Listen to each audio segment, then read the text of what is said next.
Hello बच्चों, कैसे हैं आप लोग। बच्चों, हमारा जो एसी चैप्टर है वो कंप्लीट हो गया है। अब हम करेंगे इस चैप्टर के न्यूमेरिकल्स, वो एनसीईआरटी के, और कुछ प्रॉब्लम जो है वो प्रीवियस ईयर बोर्ड के क्वेश्चन करेंगे। ठीक है बच्चों, तो ये है अपना आज का जो टारगेट है जिसको हम आप सब आज करेंगे। और इससे पहले कि मैं स्टार्ट करूं इस सेशन को, इस लेक्चर को, मैं एक चीज बता दूं कि न्यूमेरिकल्स नाम सुन के थोड़ा सा अजीब लगता है कि सर न्यूमेरिकल्स कैसे करें, मेरे से तो होता नहीं है, बहुत डिफिकल्ट होता है।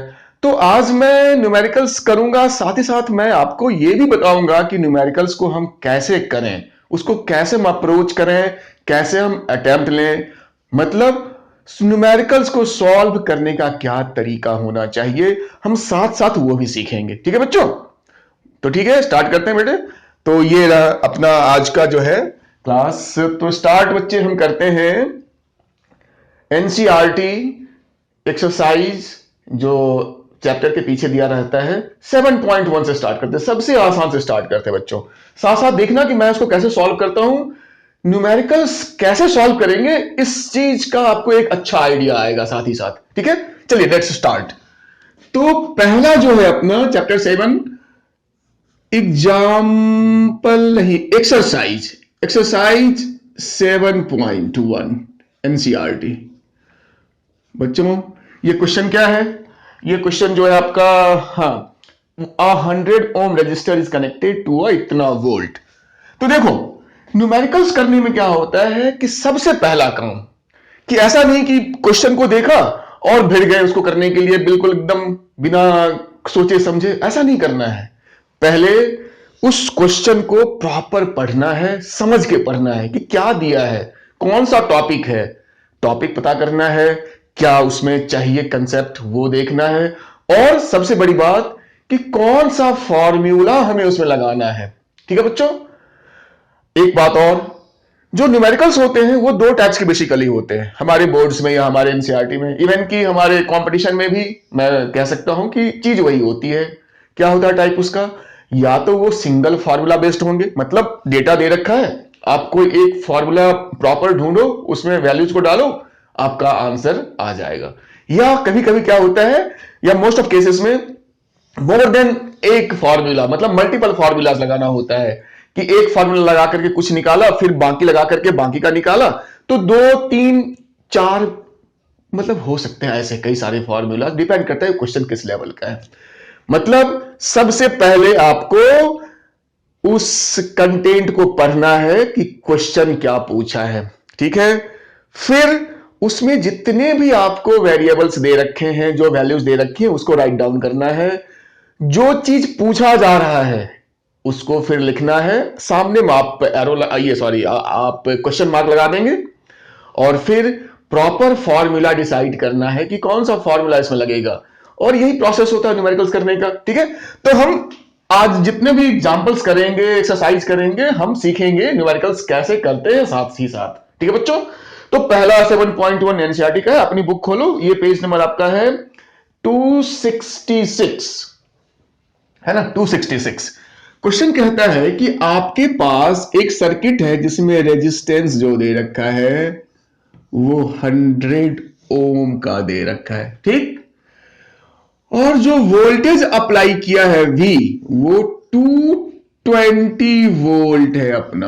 अब देखो बच्चों, यहां पर मैं थोड़ा सा आपको एक चीज बताऊंगा कि एनसीईआरटी में साफ लिखा है कनेक्टेड टू 220 वोल्ट, और साथ में लिख दिया है बगल में 50 हर्ट्ज एसी सप्लाई। एक चीज मैं बता देता हूं, इस न्यूमेरिकल में इस 50 हर्ट्ज जो कि आपकी फ्रीक्वेंसी है, न्यू है, इसका कोई यूज नहीं है, इसका कोई यूज नहीं है, ये इन्होंने बस ऐसे ही दे दिया है। ऐसे बहुत सारे आपको न्यूमेरिकल्स मिलेंगे in your CBSE, in your NCERT, even in your competition, जिसमें कुछ ऐसे भी वैल्यूज होते हैं, ध्यान रखना, कि जिसका उस प्रॉपर उस पर्टिकुलर आपके न्यूमेरिकल में, उस प्रॉब्लम में उसका कोई यूज नहीं होता है, वो बस आपको मिसगाइड करने के लिए दिया जाता है। तो इसका कोई मतलब नहीं है। इतना कह सकते हैं कि हर्ट्ज है, फ्रीक्वेंसी है, तो एसी सोर्स है, तो अभी पता है एसी है, चैप्टर ही एसी है अपना। एनीवे, दूसरी इंपॉर्टेंट चीज, जो वोल्टेज है वो 220 वोल्ट है। मैंने अपने जब हम चैप्टर्स को कर रहे थे तब भी मैंने समझाया था कि अगर केवल वोल्टेज लिखा हो या केवल करंट लिखा हो तो वो तुम्हारा वो जो होता है वो आरएमएस वैल्यू होती है, बाय डिफॉल्ट वो आरएमएस वैल्यू होती है।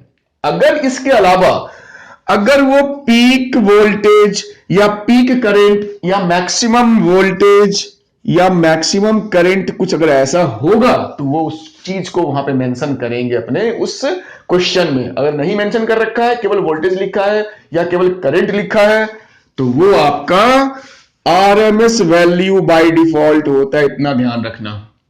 तो यहां पे चूंकि उन्होंने वोल्टेज लिखा है तो ये पक्का आपका आरएमएस है। हर्ट्ज दे रखा है, इसका न्यूमेरिकल में कोई यूज नहीं है, ध्यान रखना। अब पूछता क्या है, तो इसके ए पार्ट में कहता है what is the RMS value of current. तो ठीक है, तो करंट आरएमएस पूछ रहा है तो हमने आई लिख के मैंने कहा था कि लिख लो कि क्या चाहिए हमें, व्हाट। और दूसरा क्या पूछ रहा है, what is the net power consumed. तो पावर कंज्यूम्ड, तो जैसा कि मैं आपको इस प्रॉब्लम के साथ साथ न्यूमेरिकल्स कैसे अटेम्प्ट करना है वो भी मैं सिखा रहा हूं। तो पहली बात क्या है, क्वेश्चन को अच्छे से पढ़िए, उसमें जो जो चीजें गिवन है वो लिखिए। जैसे इस केस में दो चीजें गिवन है, या ये भी गिवन था, वैसे इसका यूज नहीं पर ये भी गिवन था, तो ये तीन चीजें गिवन थी। और पूछ क्या रहा है, करंट पूछ रहा है और पावर पूछ रहा है, तो वहां मैंने ऐसे लगा दिया। स्टार्टिंग में आपको ऐसा करना चाहिए, जब आपकी प्रैक्टिस हो जाएगी फिर आप थोड़ा सा इसमें शॉर्टकट कर सकते हैं, लेकिन स्टार्टिंग में जब आपको न्यूमेरिकल्स में दिक्कत होती है, आप न्यूमेरिकल से आपको एक डर जैसा लगता है, तो आप इस प्रोसेस को फॉलो कीजिए, पक्का फायदा होगा। अब हमने इसको लिख लिया, तो पहला क्वेश्चन पढ़ा, वैल्यूज लिख लिया। अब तीसरा स्टेप है कि हमें कौन सा फॉर्मूला लगाना है। अच्छा ये तो लिख ही लिया क्या क्या हमें चाहिए, अब है हमें कौन सा फॉर्मूला लगाना है। तो देखो ये तो बहुत मुश्किल क्वेश्चन है नहीं, हमें करंट पूछ रहा है, हमें रेजिस्टेंस और वोल्टेज है, तो यह सिंपल आपका I equals to V by R, सीधा लगा देंगे, इसमें कोई ज्यादा दिमाग नहीं लगाने वाला आता है। तो V मेरा है 220 और R मेरा है 100, हमने ऊपर लिखा है। जब कट करेंगे तो ये 0 0 कट हो जाएगा और 2. ये तो मेरा 2.2 एम्पियर हो गया आंसर आपका। ये A का मेरा आंसर आ गया। अब है मेरा B, पूछता है पावर, तो पावर का फॉर्मूला देखो, वैसे तो हम यहां पे केवल VI लिख सकते हैं, V RMS I RMS। अगर आप चाहो तो जो इस चैप्टर का जो मेन फॉर्मूला है आप cos phi भी लगा सकते हो। मैंने जानबूझ के उसको कॉम्प्लिकेट नहीं किया है, मैंने कंफ्यूजन को खत्म करता हूं कि मेरा जो यूनिवर्सल फॉर्मूला है इसी चैप्टर का मैं उसी को लगा दिया। अब चाहे वो रेजिस्टेंस का केस है तब तो कोई बात नहीं, कैपेसिटर होता तब भी ये लग जाता, इंडक्टर होता तब भी लग जाता, या मेरा LCR है तो भी लग जाएगा।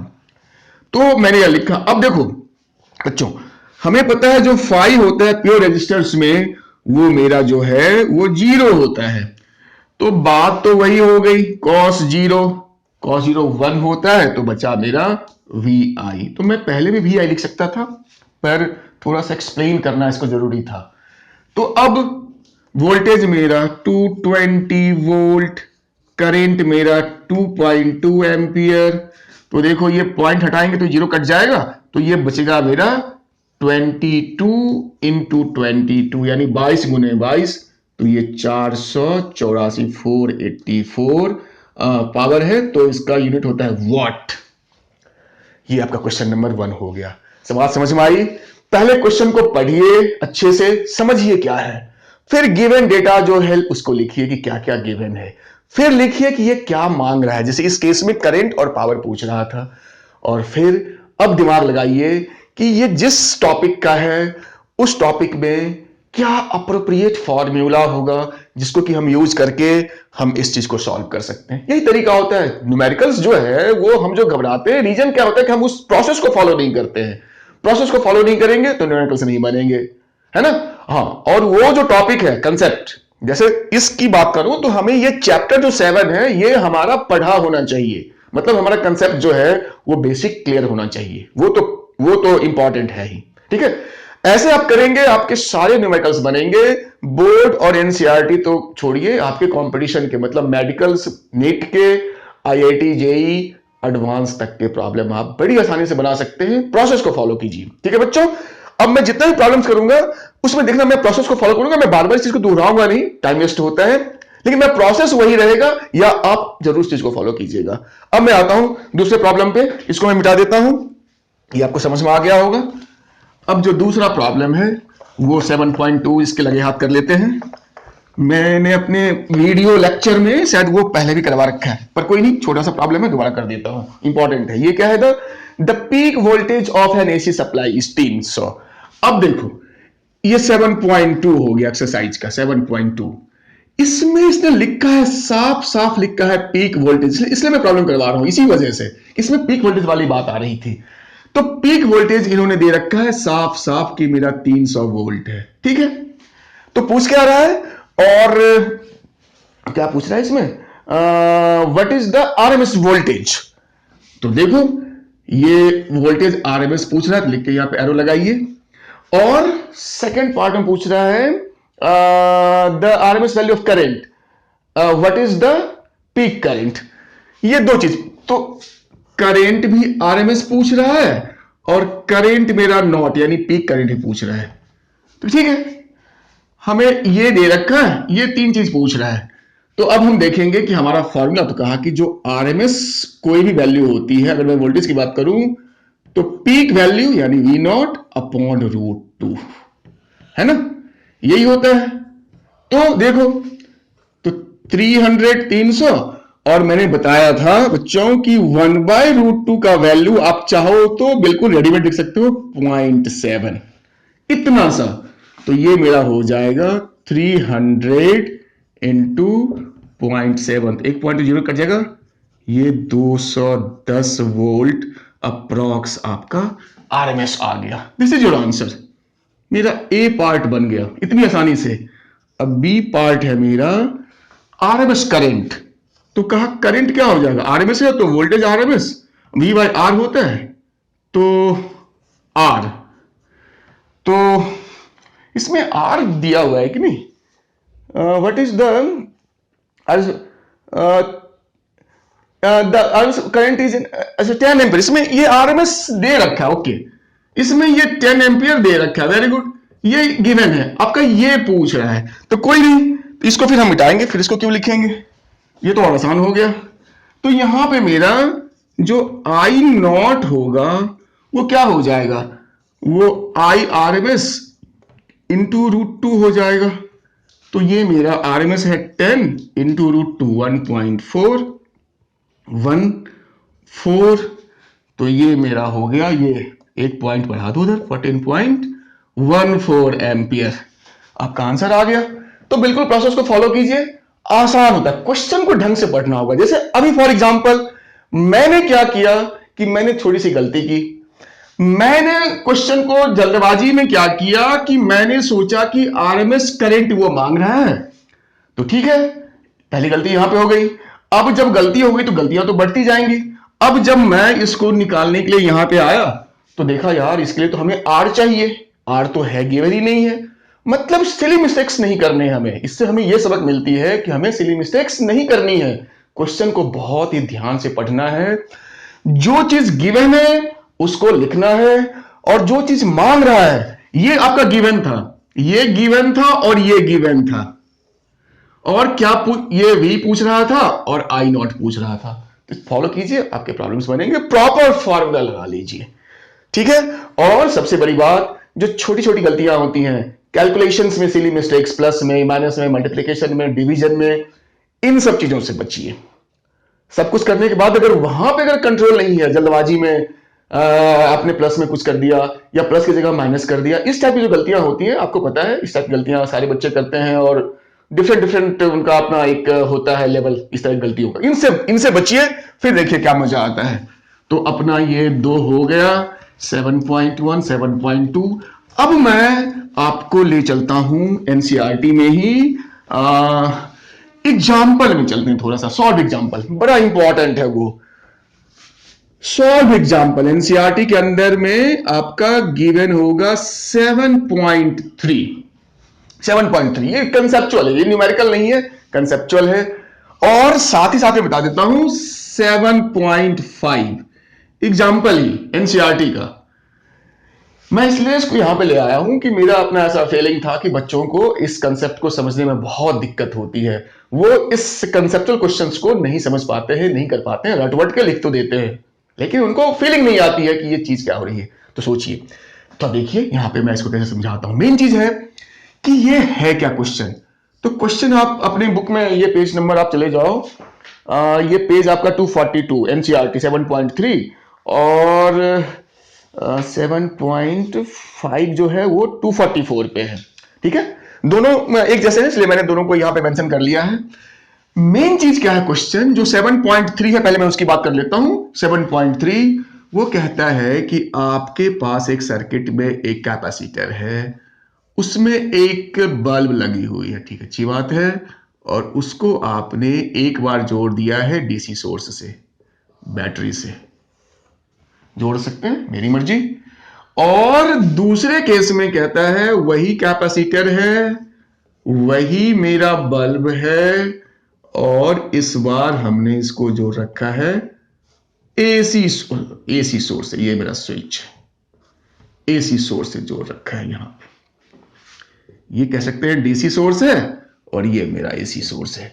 समझो, ये बहुत बढ़िया कंसेप्ट का, ये आपको बहुत फायदा होगा। कहता है जिस समय हम स्विच को ऑन करेंगे तो क्या होगा। क्वेश्चन में अगर नहीं पूछा है तो मैं आपको बता रहा हूं कि अगर ऐसा हम लोग सोचते हैं कि क्या होगा अगर हम स्विच को ऑन करेंगे तो जब हम स्विच को ऑन करेंगे तो हमें पता है कि मैं पहले डीसी की बात करता हूं, तो यहां से करंट मेरा फ्लो करना शुरू करेगा, और चूंकि यहां पे कैपेसिटर है तो ये इसको प्लस चार्ज करना शुरू कर देगा, और ये प्लेट मेरा धीरे धीरे माइनस चार्ज हो जाएगा। और जितनी देर ये चार्ज होगा, भले वो 1 मिली सेकेंड हो, माइक्रो सेकेंड हो, नैनो सेकेंड हो, जो भी टाइम हो, चूंकि बहुत जल्दी हो जाता है, इतना जल्दी हो जाता है कि आपको बस एक हल्का सा एक ब्लिंक जैसा दिखेगा बल्ब में, आप हो सकता है वो भी नोटिस नहीं कर पाए। तो ये बल्ब उतनी देर तक अपना जलेगा, और जब ये चार्ज हो जाएगा तो हमने इतना तो पढ़ा है कि डीसी जो है वो कैपेसिटर्स को चार्ज तो कर देता है, उसके बाद कैपेसिटर इसके अंदर करंट को ब्लॉक कर देता है, but there is further no current in the circuit, और आपका ये जो बल्ब है इसका ग्लो खत्म हो जाएगा। ये बंद, ग्लो तो उसने वैसे भी बहुत थोड़ी देर में ग्लो किया था, बिल्कुल माइक्रो नैनो सेकेंड्स के लिए। तो ये पहला पार्ट था। अब यहां पे आते हैं, कहा सर एसी केस में क्या होगा।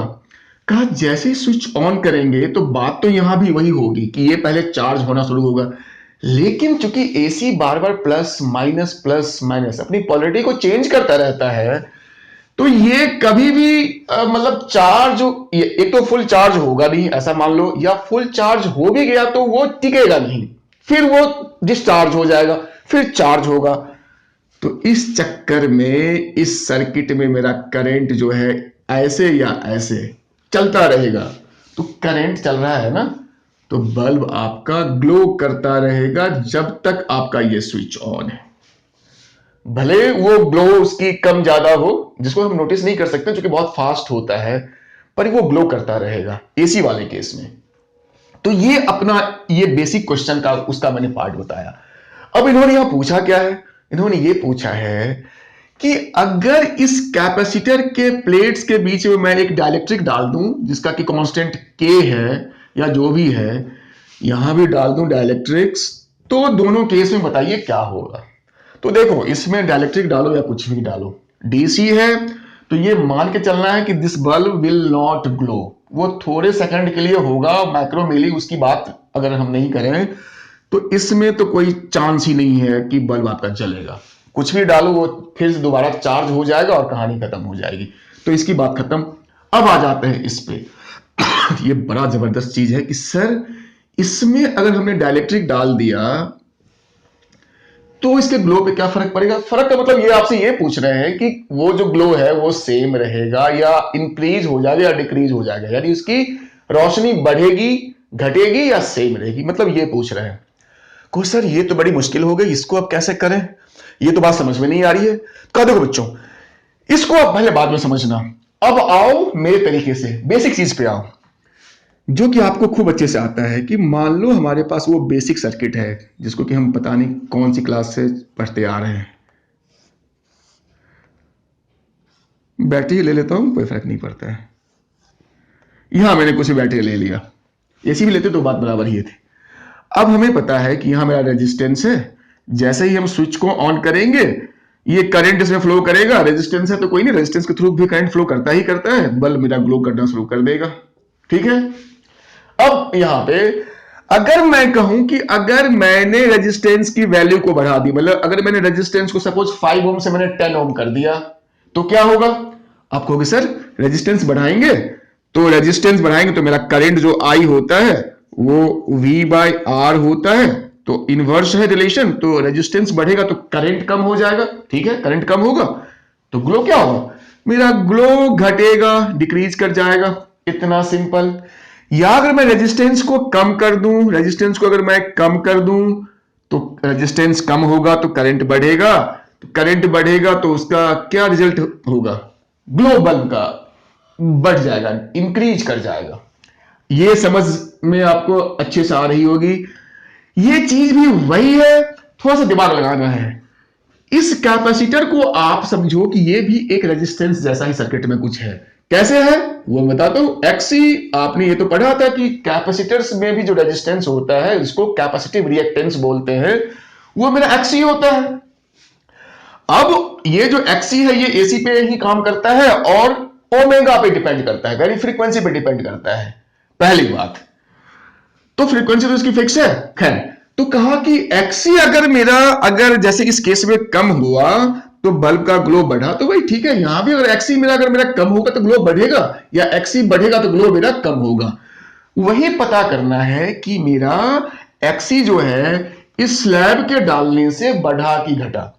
तो कहा कैसे पता करेंगे? तो कहा देखो जो एक्सी होता है वो क्या होता है? 1/C ओमेगा होता है, यानी C के इनवर्स होता है। कैपेसिटेंस बढ़ेगी तो एक्सी घटेगा, कैपेसिटेंस घटेगा तो एक्सी बढ़ेगा। अब इतना तो आपको पता होगा, जो कैपेसिटी होता है यानी कैपेसिटेंस होता है वो डाइलेक्ट्रिक डालने से K टाइम्स बढ़ जाता है, यानी उसके डायरेक्टली प्रोपोर्शनल होता है। मतलब स्लैब डालेंगे किसी भी कैपेसिटर्स के प्लेट के बीच में तो उसकी कैपेसिटी बढ़ जाएगी, कैपेसिटी बढ़ेगी यानी C बढ़ेगा, तो एक्सी मेरा जो है वो कम हो जाएगा, और एक्सी कम होगा तो क्या होगा? ये जो रेजिस्टेंस जो है वो मेरा कम हो जाएगा, तो मेरा जो ग्लो है बल्ब का वो इंक्रीज कर जाएगा। इतनी सी बात थी, क्लियर हो गया? इस वीडियो को आप स्लो करके 2 बार 3 बार देखेंगे, अब क्लियर हो जाएगा। अब मैं थोड़ा सा फटाफट आ जाता हूं 7.5 पे, जो बिल्कुल इसी के जैसा है। वो क्या है? तो अब मैं इसको थोड़ा सा मिटाता हूं, इसको रहने देता हूं, ये मैं मिटाता हूं। 7.5, और 7.5 सबसे ज्यादा पूछता है।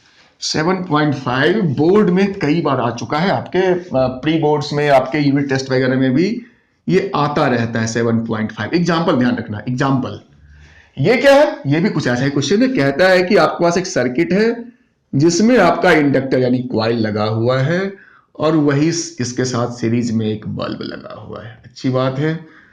और आपने इसको एसी सोर्स से जोड़ रखा है थ्रू अ स्विच।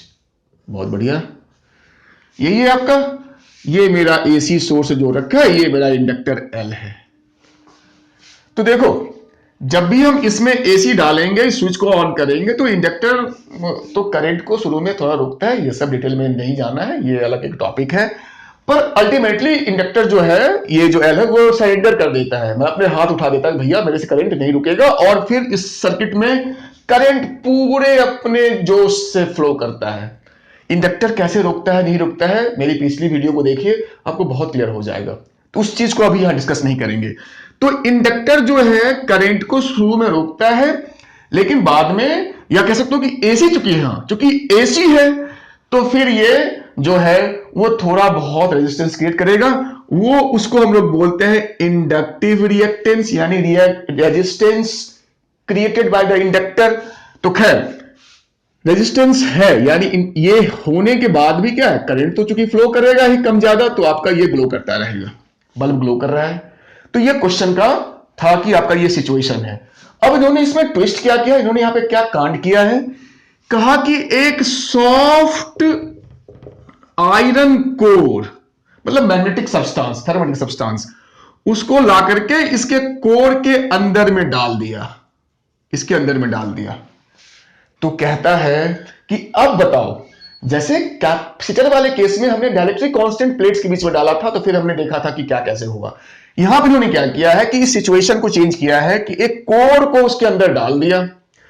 अब पूछता है कि ये जो बल्ब का ग्लो है ये बढ़ेगा घटेगा कि सेम रहेगा। अब बच्चे कंफ्यूज, सर ये कहां से, सर कोई रिलेशन ही दिमाग में नहीं आ रहा है। कहा देखो बिल्कुल इसी तरीके से सोचना है, या जो मैंने पीछे अभी कैपेसिटर्स में किया था कि अगर इसका जो रेजिस्टेंस है एक्सएल, जैसे यहां पे आर था, ये अगर बढ़ता है या घटता है तो बल्ब का जो है ग्लो उसी हिसाब से, अगर बढ़ता है तो कम होगा, घटता है तो बढ़ेगा, वही सेम चीज होनी है। तो कहा सर ये एक्सएल का तो रिलेशन तो हमें पता होना चाहिए, तो ये आपको है एल ओमेगा, जहां एल इंडक्टेंस है। क्लियर है? यानी ये हमें रिलेशन मिल गया कि जो एक्सएल है वो एल पे डायरेक्टली डिपेंड करता है। ये तो कांस्टेंट है, ये सर्किट में जो भी ओमेगा होगा वो तो फिक्स चीज होती है। तो मतलब ये है कि अगर मेरा एल बढ़ेगा तो एक्सएल बढ़ेगा, और एक्सएल बढ़ेगा तो ग्लो कम होगा, एल घटेगा तो एक्सएल घटेगा, एक्सएल घटेगा तो ग्लो बढ़ जाएगा। अब आपको एक बहुत इंपॉर्टेंट चीज पता होना चाहिए, तभी ये प्रॉब्लम आप समझ पाएंगे या बना पाएंगे।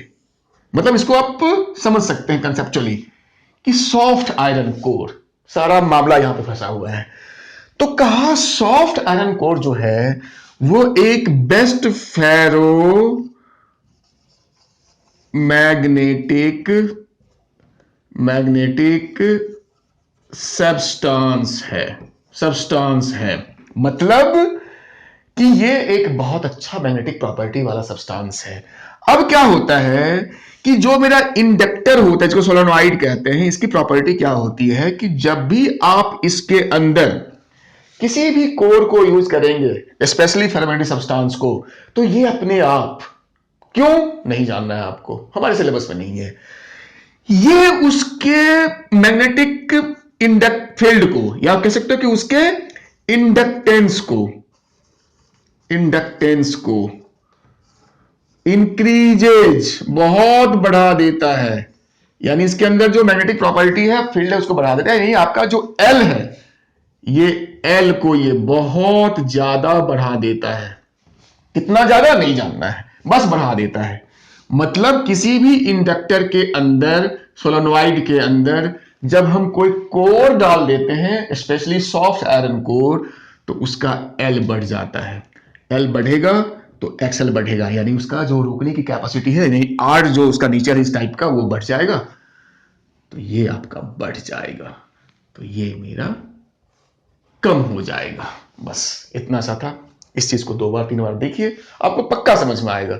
ओके, चलिए थोड़ा सा अब नेक्स्ट पे आ जाते हैं। 7.5 के बाद एग्जाम्पल था, अब हम लोग करेंगे 7.5। ये आप इस वीडियो को पॉज करके आप देखिए कि मैंने कैसे सॉल्व किया, या इसको बार बार सुनिए। ये तो कंसेप्चुअल था, इसको आपको सुनना चाहिए। 2-3 बार सुनेंगे, आपके दिमाग में बिल्कुल घुस जाएगा कि मैंने क्या समझाया है। अब है मेरा 7.4 एग्जाम्पल का ही, वो पेज नंबर आपका 242 पे आप आ जाइए। 242 पे ही आइए। 15 माइक्रोफैराड कैपेसिटर। ओके, एग्जाम्पल 7.4 कहता है कि एक सर्किट है जिसमें कैपेसिटर जो है वो 15 माइक्रोफैराड का है।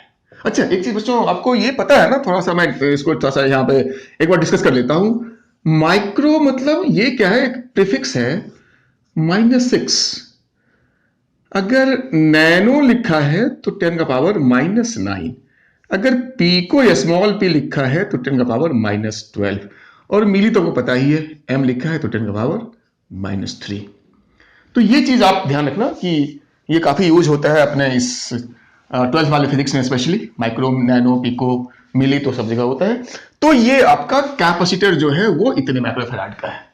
अब क्या दे रखा है कि जो वोल्टेज अप्लाई किया है हमने, एसी वोल्टेज, वो मेरा 220 वोल्ट और 50 हर्ट्ज फ्रीक्वेंसी वाला है। अच्छी बात है, यानी फ्रीक्वेंसी भी दे रखा है न्यू, और यहां फिर ध्यान देना इन्होंने केवल वोल्टेज लिखा है तो आरएमएस वोल्टेज होगा। फिर क्या पूछता है कहता है कि आपको बताना है कि एक्सी क्या होगा, यानी कैपेसिटिव रिएक्टेंस। करंट पूछता है आरएमएस और आई नॉट पूछता है, तीन चीज पूछता है। तो लिख लेते हैं कि ये तो मेरा गिवन डेटा है और मान क्या रहा है, एक्सी इक्वल्स टू व्हाट, ये पूछ रहा है। करंट पूछ रहा है आरएमएस इक्वल्स टू व्हाट, और फिर कह रहा है कि आई नॉट क्या होगा। तो ये सब बड़ी आसान चीजें हैं, पहले एक को निकालेंगे, बहुत जल्दी निकल जाएगा। ये तीन चीज पूछ रहा है और साथ में चीज कह रहा है कि अगर मैं फ्रीक्वेंसी को डबल कर दूं, जो मेरा ये फ्रीक्वेंसी गिवन है इसको अगर मैं डबल कर दूं तो मेरे सर्किट में करंट पे क्या फर्क पड़ेगा, करंट जो मेरा इंक्रीज करेगा या डिक्रीज करेगा, ये आपको बताना है। ये आपका क्वेश्चन है। तो क्वेश्चन को समझना है, गिवन डेटा को लिखना है, जो मांग रहा है उसको भी लिखना है साथ में क्वेश्चन मार्क के साथ। ठीक है, तो पहला है कि एक्सी, तो फिर मैंने कहा था फॉर्मूला, तो एक्सी का जो फॉर्मूला होता है, यानी इसको मैं अगर ए पार्ट बोलूं, एक्सी जो होता है 1/c ओमेगा या ओमेगा सी। तो देखिए 1/c 15 माइक्रोफेराड, तो -6 मैंने अभी बताया था। ओमेगा, अरे ओमेगा तो दिया ही नहीं है। कहो सर अब क्या होगा, अब मैंने कहा था कि आपको एक ही प्रॉब्लम में या एक ही पार्ट में हो सकता है मोर देन वन फॉर्मूला की जरूरत पड़े। तो देखो हमें चाहिए ओमेगा, और ओमेगा का यहां पे कहीं कुछ है नहीं, हाँ लेकिन उसका एक भाई यहां पे दिख रहा है हमें, लीनियर फ्रीक्वेंसी न्यू। तो इससे हम ओमेगा को निकालेंगे कैसे, तो बचपन से हमने पढ़ा है जो ओमेगा होता है वो 2 इंटू न्यू होता है, यानी लीनियर फ्रीक्वेंसी, इसको बोलते हैं एंगुलर फ्रीक्वेंसी। तो लो सॉल्व कर लो, 2 इंटू 3.214 इंटू 50, ये न्यू, तो 50 दूनी 100 और 100, ये तो मेरा सीधा 314 रेडियन पर सेकंड। लिखना मत लिखना, पर सेकंड में लिख दो चलेगा ये। तो ये मेरा ओमेगा आ गया, तो कोई नहीं, अब इसको यहां पुट करेंगे, और यहां पे 314। अब बच्चों इसको पुट करोगे, इसको सॉल्व करोगे, तो देखो इसको सॉल्व करने पे जो मुझे तो इसका आंसर जो है मैं आपको ऐसे रेडीमेड बता देता हूं, सॉल्व करना ये तो पार्ट ऑफ योर मैथमेटिक्स है। तो सॉल्व करते मेरे ख्याल से 200 कुछ इसका 212 आंसर दे रखा है बुक में, हाँ 212 ओम दे रखा है। ठीक है, तो ये तो सॉल्व करना, वो तो समझ गए कैसे करते हैं। तो हमने चीजों को लिखा, प्रॉपर फॉर्मूला लगाया, फिर एक प्रॉब्लम आ गई कि ये तो हमारे पास गिवन ही नहीं है, पर इसका एक लिंक दे रखा था, हमने उस लिंक से इसकी वैल्यू निकाली, पुट किया, सॉल्व किया, आंसर। अब इनको सॉल्व करने में क्या है कि कभी कभी लोग गलतियां करते हैं, तो उसकी आप इस चीज का आप ध्यान रखेंगे कि जब पूरा आपने सब कुछ लगा करके, फिजिक्स लगा करके सब कुछ कर लिया, तो यहां पे गलती मत कर देना, कैलकुलेशन में गलती नहीं कर देना, है ना, गलती नहीं कर देना। ठीक है, चलिए अब इसका जो है मेरा बी पार्ट में क्या पूछा था बच्चों, करंट आरएमएस। तो आई आरएमएस जो होगा वो तुम्हारा फॉर्मूला, आई क्या होता है, V/R होता है। कहो सर यहां R कहां से आएगा, ये तो कैपेसिटिव सर्किट है प्योर, तो कहा बिल्कुल है। तो R की जगह पे इसका जो R होता है यानी XC। अब देखो मेरा V गिवन है, ओके V गिवन है 220 अपॉन XC हमने अभी निकाला है, ये 212। अब बच्चों इसको सॉल्व करोगे, तो अब इसको सॉल्व करेंगे तो बच्चों देखो इसका आंसर सीधा देख लेते हैं, सॉल्व करना आप कर लेना, कैलकुलेटर यूज कर सकते हो वैसे, पर अजीब सा ये वैल्यू है। तो ये मेरा 1.04 ओम आ गया। ठीक है, कितना आसान है। अब कहा कि इसका थर्ड पार्ट करना है आई नॉट, तो कहा सी पार्ट यहां लिखता हूं आई नॉट। तो आई नॉट तो इतना पता है कि RMS इंटू √2 होता है, तो RMS 1.04 इंटू 1.414, सॉल्व करेंगे तो आंसर तो कितना दे रखा है 1.47। आप मल्टीप्लाई करते रहो, ये मैं आपको बस सिखा रहा हूं कि करना कैसे है। ये मेरा इतना एम्पियर, ओ सॉरी ये करंट है ना, ओम नहीं एम्पियर, ओके। तो 3 पार्ट हो गए, ये मैंने निकाल लिया। चौथा एक इसने कंसेप्चुअल पूछा है कि अगर मैं फ्रीक्वेंसी को डबल कर दूं या बढ़ा दूं तो करंट पे क्या फर्क पड़ेगा। तो देखो बच्चों, सोचो इस चीज को क्या फर्क पड़ेगा, आप बताओ क्या फर्क पड़ेगा। मैं बता देता हूं इसको, आप स्क्रीनशॉट ले लो, वीडियो को रोक करके या दोबारा देख लो। कहता है कि फ्रीक्वेंसी को बढ़ाएंगे तो क्या होगा। देखो, फ्रीक्वेंसी को बढ़ाएंगे तो करंट बढ़ेगा कि घटेगा। तो सबसे पहले देखेंगे करंट बढ़ता घटता किससे है।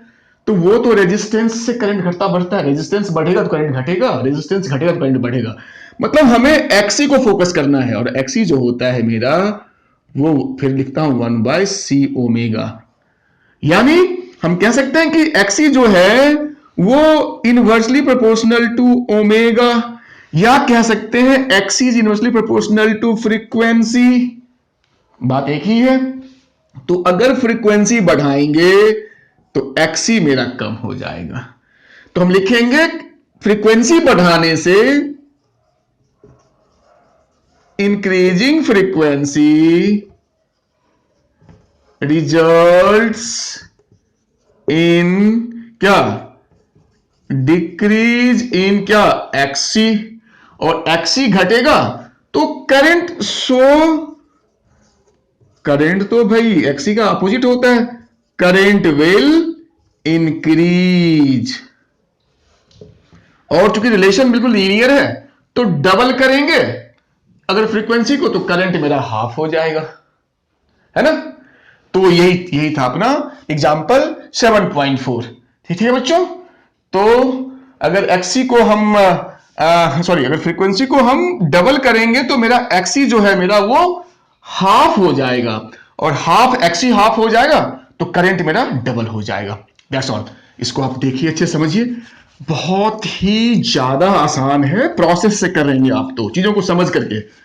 आप केवल न्यूमेरिकल्स नहीं सीख रहे हैं, पर्टिकुलर कि आपने 4-5 न्यूमेरिकल सीखे हैं, साथ ही साथ आप बहुत सारे न्यूमेरिकल्स को हम कैसे किसी को भी सॉल्व कर सकते हैं, उसका एक बस ये यहां पे आपको मैं एग्जांपल के साथ समझा रहा हूं। तो ये अपना हो गया। अब मैं आपको करवाऊंगा 7.4 हो गया। 7.8 एग्जाम्पल का, ये एनसीईआरटी का पेज नंबर आपका कौन सा है, ये 253। 7.8 बहुत ही जबरदस्त क्वेश्चन है बच्चों। इसको अगर कर लिया तो मैं ऐसा अपने हर क्लास में कहता हूं, इस 7.8 है, अगर इसको आपने अच्छे से कर लिया तो एसी का लगभग 70% चीजों को ये टच करता है ये प्रॉब्लम। मतलब आपके कंसेप्ट को बहुत अच्छा कर देगा ये, है ना। तो इस प्रॉब्लम को बड़े गौर से देखिएगा कि मैं कैसे करता हूं। एक प्रॉब्लम करेंगे, आपको कॉन्फिडेंस भी आएगा, और इस चैप्टर का ये काफी बड़े पोर्शन को टच करता है, छोटी छोटी चीजों को, तो आपका काफी रिवीजन भी हो जाएगा, आपका कॉन्फिडेंस भी बढ़ेगा। तो एग्जाम्पल ही है, एग्जाम्पल ये 7.8, पेज कितना था, 253 एनसीईआरटी। आप उसको फॉलो कर सकते हैं। इसमें जो दे रखा है साइनसोइडल वोल्टेज ऑफ पीक। अब देखो साइनसोइडल वोल्टेज, ऐसे ही बस इन्होंने एक ऑर्नामेंटल वर्ड यूज किया, मतलब एसी वोल्टेज, साइनस वेव जैसा वोल्टेज, कहने का बस एसी वोल्टेज, लेकिन पीक लिख दिया, मतलब वी नॉट लिख दिया है। और कितना लिखा है, 283 वोल्ट। ठीक है। और क्या दे रखा है, फ्रीक्वेंसी दे रखी है, यानी न्यू भी दे रखा है, कितना, 50 हर्ट्ज। जनरली अपने इंडिया में 50 हर्ट्ज ही चलता है, यूएस अमेरिका में 60 हर्ट्ज चलता है, पर वहां वोल्टेज 110 चलता है, अपने यहाँ 220 वोल्ट चलता है आरएमएस वोल्टेज। खैर, फ्रीक्वेंसी 50 हर्ट्ज दे रखा है, और रेजिस्टेंस दे रखा है मेरा 3 ओम रेजिस्टेंस दे रखा है। और क्या दे रखा है, कैपेसिटेंस, इंडक्टेंस दे रखा है, बड़ा गंदा वैल्यू दे रखा है, ये 25.48 क्या है, ये आपका मिली हेनरी दे रखा है। और कैपेसिटेंस भी दे रखा है, कैपेसिटर दे रखा है, ये कितना दे रखा है, ये दे रखा है 796 माइक्रोफैराड।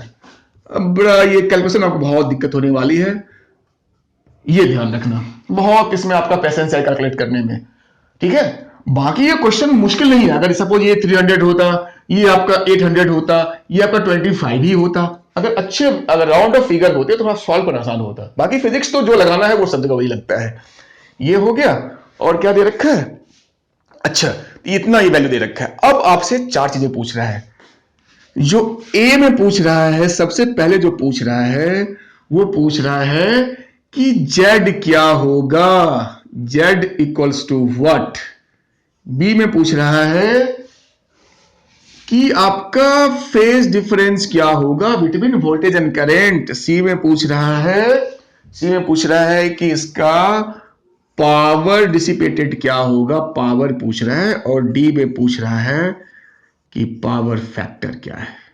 इतना ही पूछ रहा है, पावर फैक्टर क्या है। ये चार चीजें पूछे, बताओ एक क्वेश्चन में चार चार इन्होंने पूछ लिया आपसे। तो अब देखो ये मेरा गिवन डेटा, ये जो मांग रहा है वो क्वेश्चन तो हमने ढंग से पढ़ ही लिया है, तभी तो हमने वैल्यूज को ढंग से लिखा है कि पीक वोल्टेज है इसलिए हमने वी नॉट लिखा।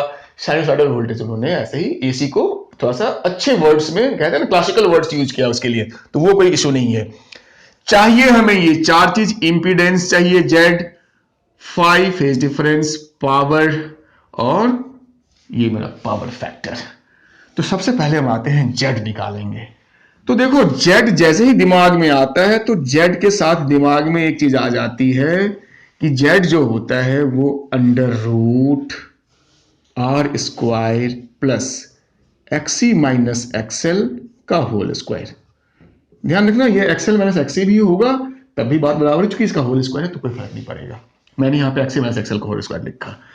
अब यहां पे देखो हमें जेड चाहिए, आर एक्सी एक्सएल अगर हो तो ये निकलेगा।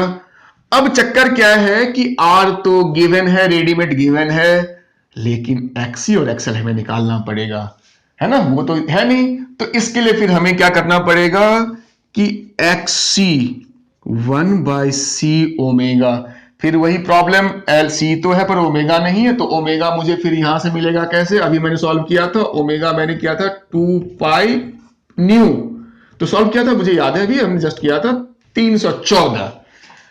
तो ये मेरा हो जाएगा 1/c, क्या दे रखा है 796 इंटू 10 का पावर -6 क्योंकि माइक्रो है, इंटू 314। अब देखो मैं इसको सॉल्व नहीं करूंगा, ये तो कैलकुलेशन की चीज है, बहुत टाइम किल करेगा। आपको ये समझाना है कि हम करते कैसे हैं, और बोर्ड में इतना टाइम आपको एनफ होता है कि आप बड़ी आसानी से इसकी प्रैक्टिस कर सकते हो, वहां पे सॉल्व कर सकते हो। खैर, तो हम कैसे अप्रोच कर रहे हैं कि हमें जेड के लिए आर एक्सी चाहिए था, आर तो गिवन था, एक्सी नहीं था, एक्सी हमने निकाल लिया। इसको सॉल्व करेंगे तो ये एनसीईआरटी में दे रखा है, कितना दे रखा है, एक्सी इन्होंने निकाला है 8 ओम। एक्सी जो सॉल्व करने पे इनका जो आया है वो 8 ओम आया है, आया होगा सॉल्व करने पे, अच्छी बात है। अब कहा सर एक्सेल क्या करें, तो कहा एक्सेल का भी सॉल्व करते हैं। एक्सेल जो होता है बच्चों वो एल ओमेगा होता है। एल कितना दे रखा है, एल दे रखा है, बड़ा गंदा नंबर दे रखा है यार, बताओ इतना मिली, तो 10 का पावर -3। ध्यान रखना मिली का पावर अगर नहीं दिया या माइक्रो का पावर ये नहीं दिया जल्दबाजी में, ये सब बड़ी मतलब कह सकते हो कि छोटी छोटी मिस्टेक्स हैं जो काफी कॉमन मिस्टेक्स हैं, इनसे बचना है, ध्यान रखना है। तो ये मैंने मिली का भी दे दिया, ओमेगा 314 मैंने निकाला, इसको सॉल्व करना तो भाई टाइम किलिंग होगा।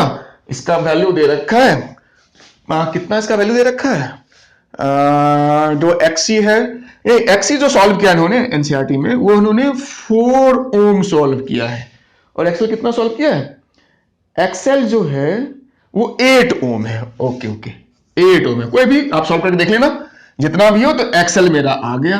अब हम इस दोनों वैल्यूज को यहां पे यूज कर लेंगे और अपना जेड निकल जाएगा। तो ये देखो मैं करके दिखाता हूं, क्योंकि ये नंबर्स थोड़े आसान है सॉल्व करना, तो मैं इसको करूंगा भी।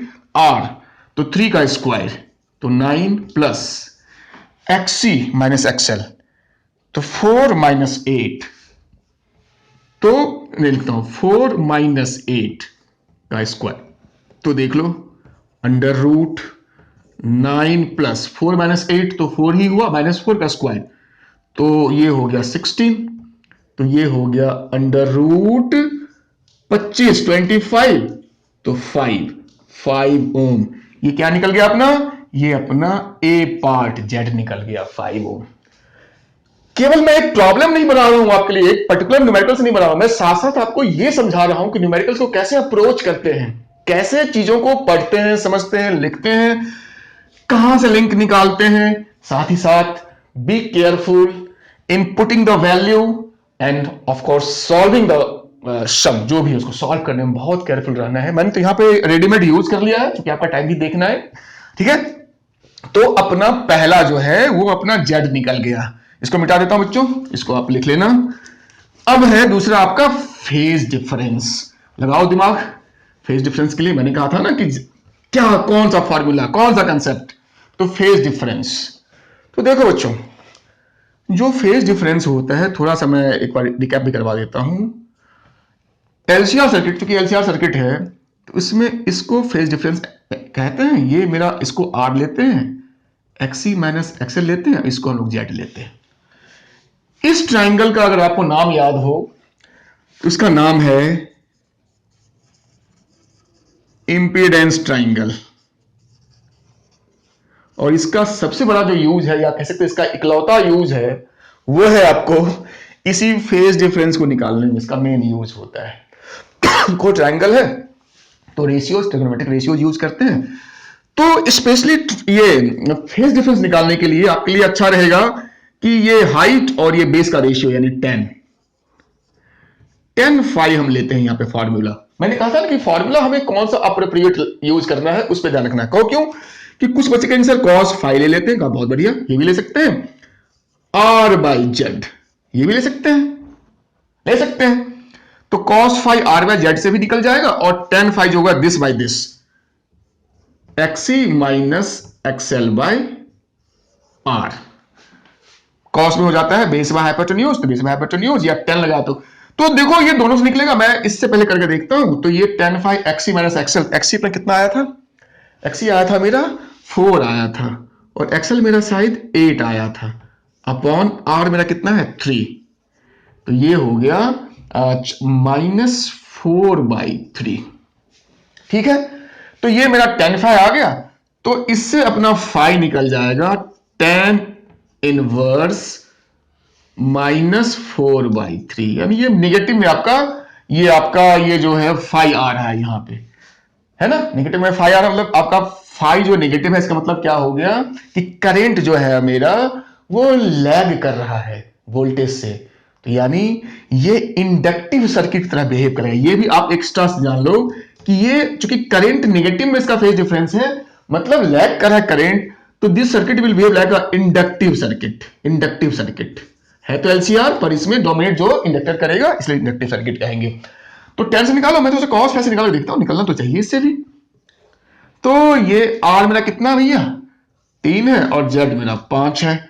तो कॉस फाई मेरा आ गया 3/5। तो इससे मेरा फाई हो जाएगा कॉस इनवर्स 3/5। ये भी कह सकते हैं कि हाँ ये भी मेरा सही है।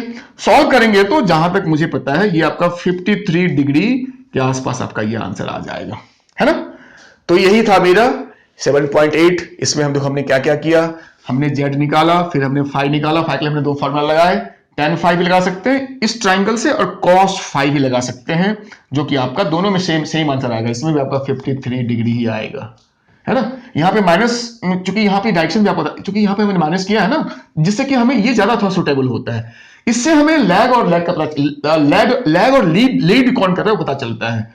तो ये मेरा -53 आया है, तो ये ज्यादा प्रॉपर है। ये आपको वैल्यू तो दे देगा, पर यहां से ये क्लियर नहीं होगा आपका कि कौन आगे है कौन पीछे है। तो मेरा ये सजेशन रहेगा कि आप इसको यूज कीजिए, पर दोनों से आंसर सेम आ रहा है। 53 एंगल आ रहा है आपका फेज डिफरेंस का, ठीक है बच्चों, बिल्कुल बढ़िया। चलिए अब है तीसरे पे आते हैं। न्यूमेरिकल्स को बिल्कुल प्रोसेस में सॉल्व करेंगे, आपको लगेगा बिल्कुल मक्खन है मक्खन। जिस न्यूमेरिकल्स, एसी के न्यूमेरिकल्स को देख करके बच्चों की बिल्कुल हालत खराब हो जाती है, लेकिन प्रोसेस करने पे आप उन न्यूमेरिकल्स को बड़ी आसानी से कर सकते हैं। थोड़ा जल्दी जल्दी करते हैं, सी में आ जाते हैं, पावर। तो कहा भाई साहब पावर, तो एसी में मैंने अभी पीछे वाले कुछ न्यूमेरिकल्स में यूज किया था VI cos फाई, यानी पावर फैक्टर, जहां भी मेरा RMS IRMS ये पावर फैक्टर। तो इसको मैं लिख सकता हूं, देखो बहुत सारे बच्चे सर हमारी बुक में तो कुछ और कहा है। देखो कुछ भी नहीं, सारे एक ही फॉर्मूला है, उनका लिखने का तरीका अलग है। मैं एक ही इस फॉर्मूला को फॉलो करना आपको सजेस्ट करूंगा कि ये आपको बिल्कुल कंफ्यूज नहीं करेगा। तो V को मैंने V लिखा और I को मैंने लिखा V/I, तो V/R होता है, लेकिन ये तो एलसीआर सर्किट है, तो यहां तो R की जगह इंपेडेंस V/Z लिखेंगे, इंटू कॉस फाइव। बात खत्म। तो अब देखो बच्चों, v इंटू वी यानी वी स्क्वायर, तो ये हो गया मेरा V square by Z into cos phi. मैं जानबूझ के एकदम एक एक स्टेप को लिख रहा हूं कि किसी भी बच्चे को दिक्कत नहीं हो। जिन बच्चों का काफी ये वीक है या उनका छूट गया है वो भी इस चीज को समझे कि मैं कैसे इसको सॉल्व कर रहा हूं, इसलिए मैं एक एक स्टेप को। तो वी स्क्वायर तो 283 इंटू 283 स्क्वायर है। जेड हमने अभी निकाला था, जेड कितना था 5, हमने अभी निकाला था 5। लेकिन ये तो मेरा वी नॉट है, सॉरी ये तो मेरा वी नॉट है, वी स्क्वायर। तो जो v होता है वो v नॉट बाय रूट 2 होता है, ठीक है। तो ऐसा करता हूं, यहां पर मैं लिख देता हूं v नॉट बाय रूट 2 का होल स्क्वायर। ये 2 है, z और 2 में कंफ्यूज मत होना, ये 2 है, 2 स्क्वायर, ये मेरा cos फाइव और नीचे मेरा z, ऐसे लिख लो। तो सॉरी रूट टू का स्क्वायर, तो ये तो मेरा 2 ही हो जाएगा। ये z मैंने 5 यहां लिख दिया, और cos 5 हमने क्या निकाला था अभी, cos 5 क्या निकाला था, cos 5 होता है r बाई जेड। तो r मेरा 3 है, z मेरा 5 था, ओके। तो 3/5, इतनी सी बात है। अब मैं इसको आपके लिए मल्टीप्लाई नहीं करूंगा, इतना आप कर लो। मल्टीप्लाई करने के बाद एनसीईआरटी का सीधा मैं नंबर देख लेता हूं क्या इसका वैल्यू आया है। अच्छा, ऑलमोस्ट 4800, थोड़ा सा ज्यादा आया, 4800 ही लिख लो आप, इतना वॉट। वैसे 4805 वॉट आया है, आप 4800 लिखो, ये चलेगा आपका, you will get the full marks.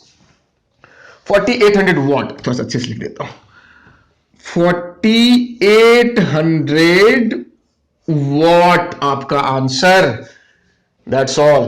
तो एक झटके में आपका ये आपका सी पार्ट भी हो गया। बहुत गौर से देखना मैंने कैसे किया है, बहुत आसान तरीका है ये। और लास्ट है आपका cos 5 फेज डिफरेंस, सॉरी ये पावर फैक्टर। तो कहा कि मैंने आपको चूंकि cos 5 पहले निकाल दिया है तो आपको डबल फायदा हुआ कि नहीं हुआ। cos 5 आपका जो डी पार्ट है वो आपका पहले से ही निकला हुआ है, लोग इसको निकालेंगे और आपका निकला हुआ है। तो जो मेरा पावर फैक्टर इक्वल्स टू क्या होता है, cos 5, और cos 5 मैंने शायद r बाई जेड 3/5, ये मैंने पहले निकाल दिया था। आप इसको चाहे पॉइंट से लिखिए, 3/5 यानी 0.6, इसका कोई यूनिट नहीं होता, ये रेशियो है, इसका कोई unit. This is your answer.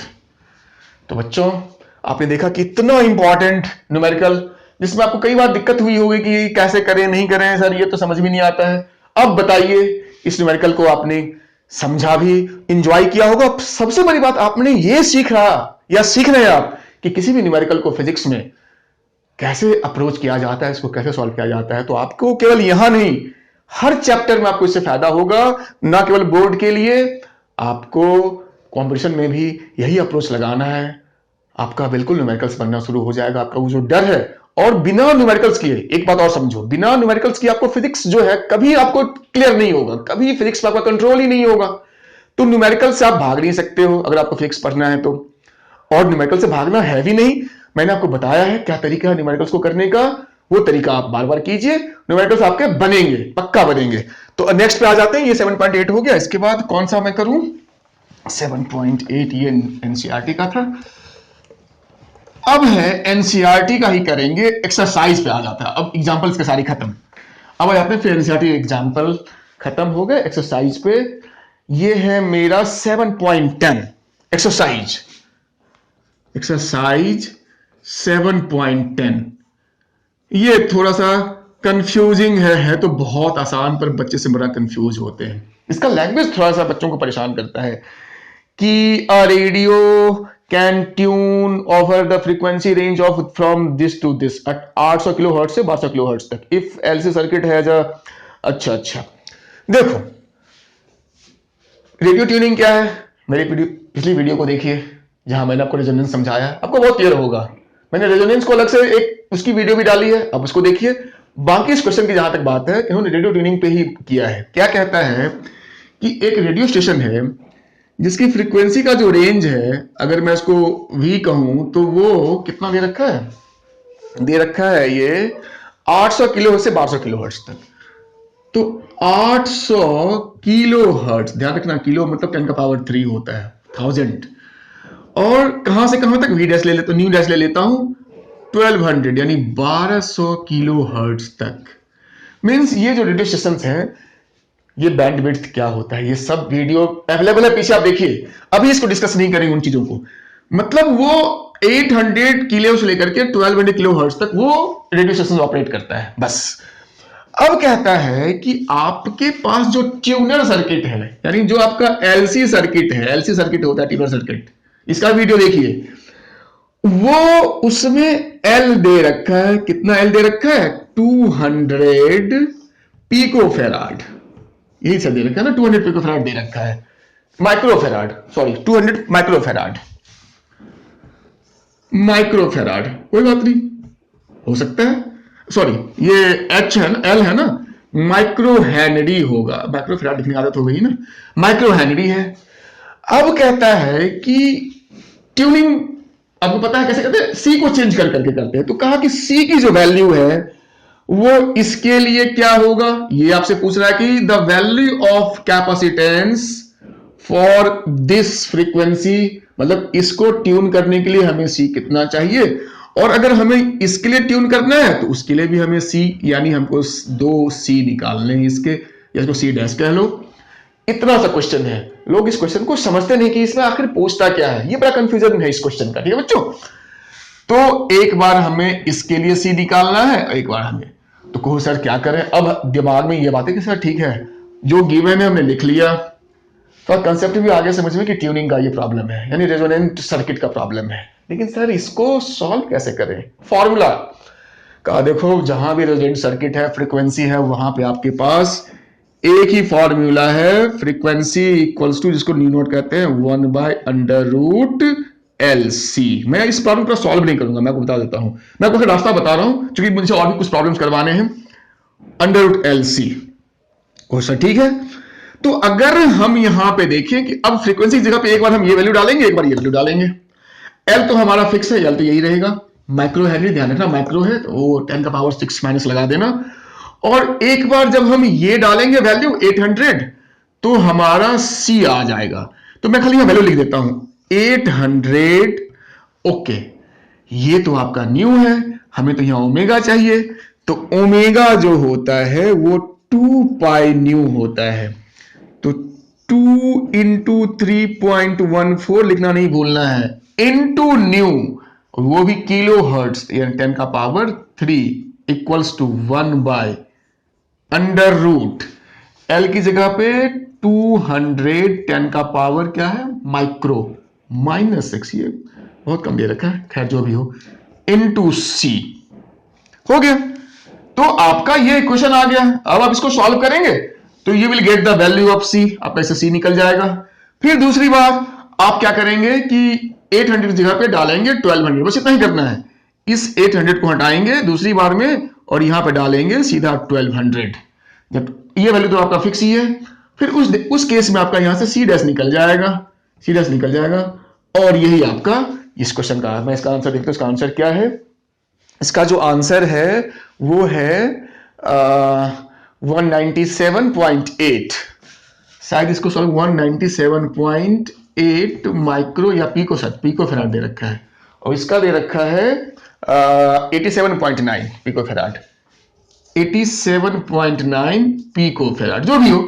तो मेन है आपका किसको सॉल्व कैसे करना था, मैंने बताया। क्वेश्चन थोड़ा सा कंफ्यूजिंग है।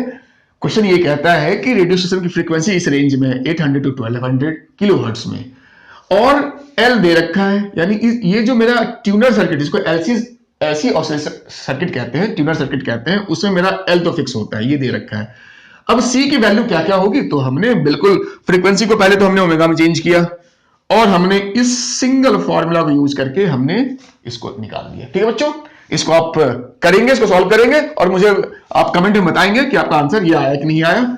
ठीक है, अब नेक्स्ट पे आ जाते हैं। अब जो है वो एनसीईआरटी का हम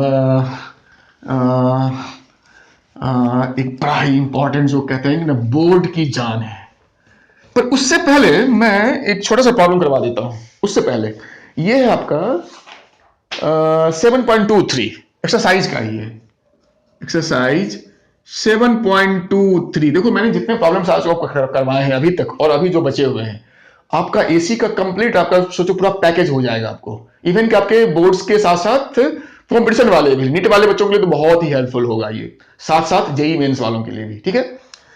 और प्रोसेस तो सबके लिए सही है, चाहे वो एडवांस ही क्यों नहीं हो, प्रोसेस तो वही होगा, लेकिन जिस लेवल का मैं भी करवा रहा हूं आपका ये जेई मेंस तक यूजफुल होगा। एनीवे ये आसान क्वेश्चन है 7.23। तो चूंकि मुझे ट्रांसफॉर्मर का एक न्यूमेरिकल करवाना था, ये न्यूमेरिकल जो है आपका ट्रांसफॉर्मर्स का है, ट्रांसफॉर्मर्स का। इसका मैंने पिछला वीडियो मेरा यही था, आप देखेंगे ट्रांसफॉर्मर्स मैंने उसमें काफी डिटेल में समझाया है, उसी का न्यूमेरिकल है। ये क्या कहता है कि a power transmission line fades input power of इतना वोल्ट।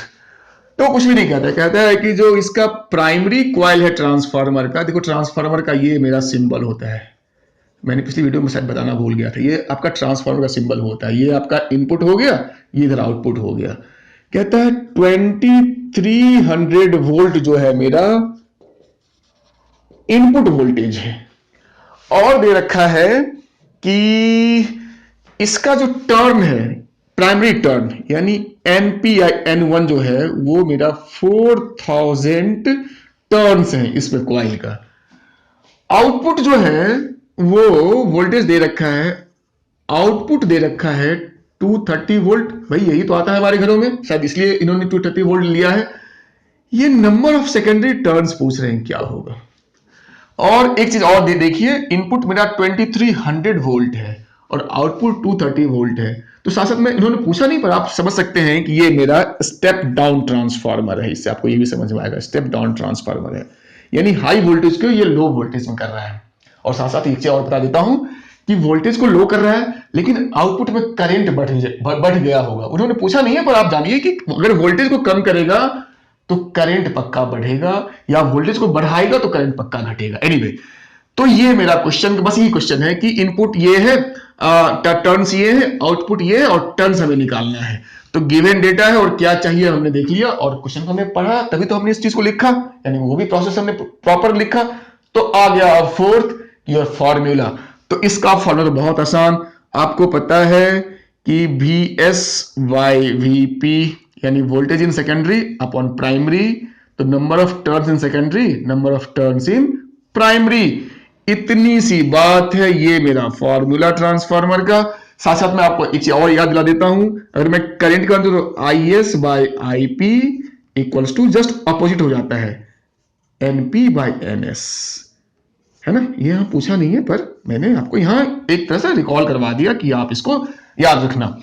अब इसकी वैल्यू डालो, देखो हमें VS, हाँ ये मेरा VS ही है, this is your VS output है, यानी ये मेरा VS है, ये मेरा VP है, NP गिवन है, हमें NS चाहिए, तो NS चाहिए, तो NS मेरा क्या हो गया, ये इधर आ जाएगा, तो ये हो जाएगा VS into NP by VP। तो वैल्यू पुट करो, VS कहां है, VS 230, NP 4000, ठीक है बच्चों, और VP कहां है भाई, यहां पे 2300। तो अब देखो काटो, ये 2 0 कट हो गया, ये 23 यहां पे 0 भी है, तो 10 बचा, तो यहां 40 और 10, तो सॉल्व करेंगे तो आपका ये आ गया 400 टर्न्स। आंसर जो मेरा NS आ गया, कितना आ गया, 400 टर्न्स। यही था आपका ट्रांसफार्मर का एक बड़ा ही बेसिक क्वेश्चन, ठीक है। अब हम आ जाते हैं एनसीईआरटी का, जो मैंने कहा था सबसे इंपॉर्टेंट एक क्वेश्चन है, जो बोर्ड का, आपके प्री बोर्ड का फेवरेट में उसकी गिनती होती है, और उस पर बेस्ड मैं एक और उसका एक टाइप करवाऊंगा, यानी बस 2 क्वेश्चंस मैं करवाऊंगा उस फिगर पे। ये फिगर के साथ आपका बनेगा। ट्रांसफार्मर को तो मैंने समझाने के लिए फिगर बना दिया था, आपको बनाना फिगर नहीं बनाना है, ठीक है। ये जो है आपका मोस्ट इंपॉर्टेंट, मैं इसको कहता हूं 7.11 यानी 11, और ऑब्वियसली एक्सरसाइज का ही, एक्सरसाइज का 7.11। ये क्वेश्चन क्या है, ये तो मुझे बिल्कुल रटा गया है, मैंने इसको इतनी बार बच्चों को समझाया है। ये कहता है कि आपके पास एक LCR सर्किट है, L है, C है और ये मेरा R है। ये आपके पास एक LCR सर्किट है और AC तो ऑब्वियसली होगा ही, एक AC इसमें इनपुट लगा हुआ है, सोर्स लगा हुआ है। अब वैल्यू क्या है?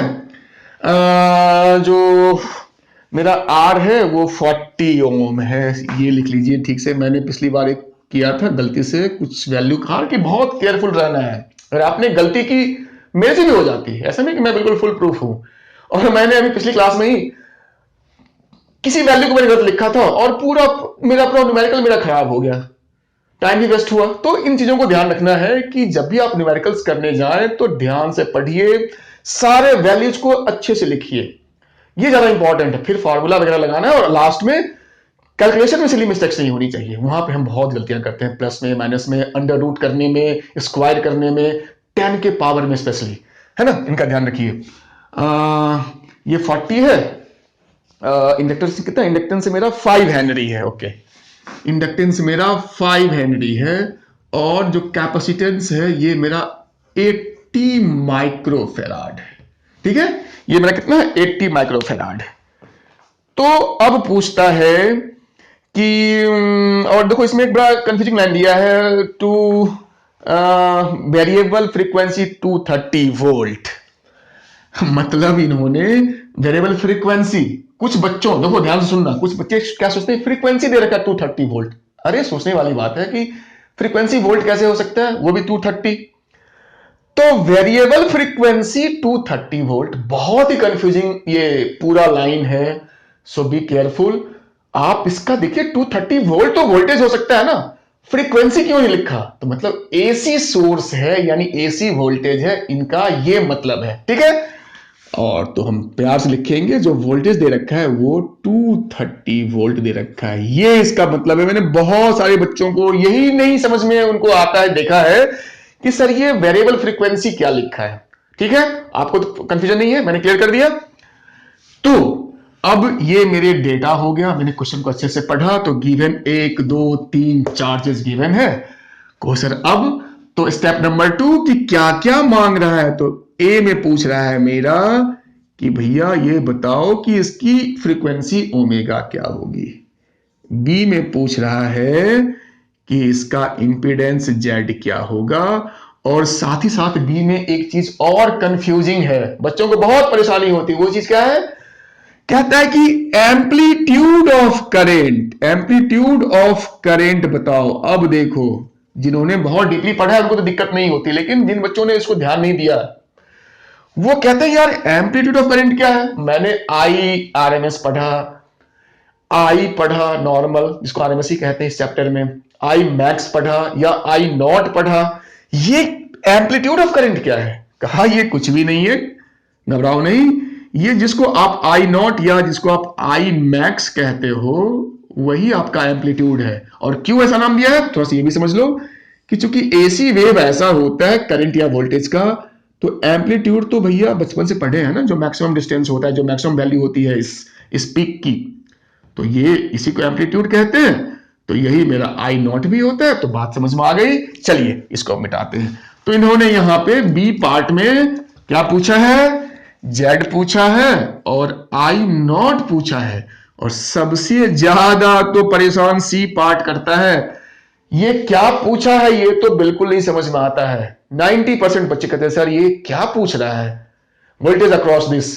कहा देखो इसके अक्रॉस करंट जब इसमें फ्लो करेगा तो यहां पे कुछ वोल्टेज होगा जिसको हम लोग VL लिखते हैं, यहां वोल्टेज होगा उसको हम लोग VC लिखते हैं, इसको हम लोग VR लिखते हैं। यही पूछ रहा है कि एट एनी पर्टिकुलर इंस्टेंट इसके अक्रॉस वोल्टेज यानी VL क्या होगा, VC क्या होगा और VR क्या होगा। और एक इसमें एक कंसेप्चुअल चीज डाल रखा है कि ये जीरो क्यों हो जाता है VC और VL का सम, वो भी बताऊंगा। तो ये अपना क्वेश्चन था, काफी डिटेल इसको समझना पड़ता है, बहुत इंपॉर्टेंट है ये, बहुत ज्यादा इंपॉर्टेंट। आपको एसी का ना आपका दिमाग का बिल्कुल एकदम बत्ती जला देगा ये, है ना। तो चलिए, तो ये सी पार्ट में यही आपका VC VL और VR जो भी है ये सब आपका पूछ रहा है, और वो जीरो क्यों होता है ये पूछ रहा है। तो क्या गिवन है, क्या चाहिए, हमने ये सब कर लिया। अब है एक एक करके किसको सॉल्व कैसे करेंगे। ठीक है बच्चों, तो बिल्कुल पेशेंसली देखिए और वीडियो को आप चाहे तो थोड़ा सा अपने कंफर्ट के हिसाब से स्लो फास्ट जो भी आपको जैसा लगे कर सकते हैं, है ना। और इसको रिपीट कर सकते हैं। ये तो YouTube में तो हमें फैसिलिटी होती है कि आप किसी भी लेक्चर को एक बार नहीं समझ में आए तो 2 बार 3 बार जितनी मर्जी आप उसको समझने तक उसको देखिए। एनीवे, तो सबसे पहला पार्ट जो है मेरा ए है, वो कहता है रेजोनेंट फ्रीक्वेंसी। रेजोनेंट फ्रीक्वेंसी मतलब ओमेगा नॉट पूछ रहा है, तो पूछने दो, हम तो फॉर्मूला लगाएंगे, हमें पता है कि यही फॉर्मूला लगेगा क्योंकि यहां पे डेटा भी LCR सब गिवन है।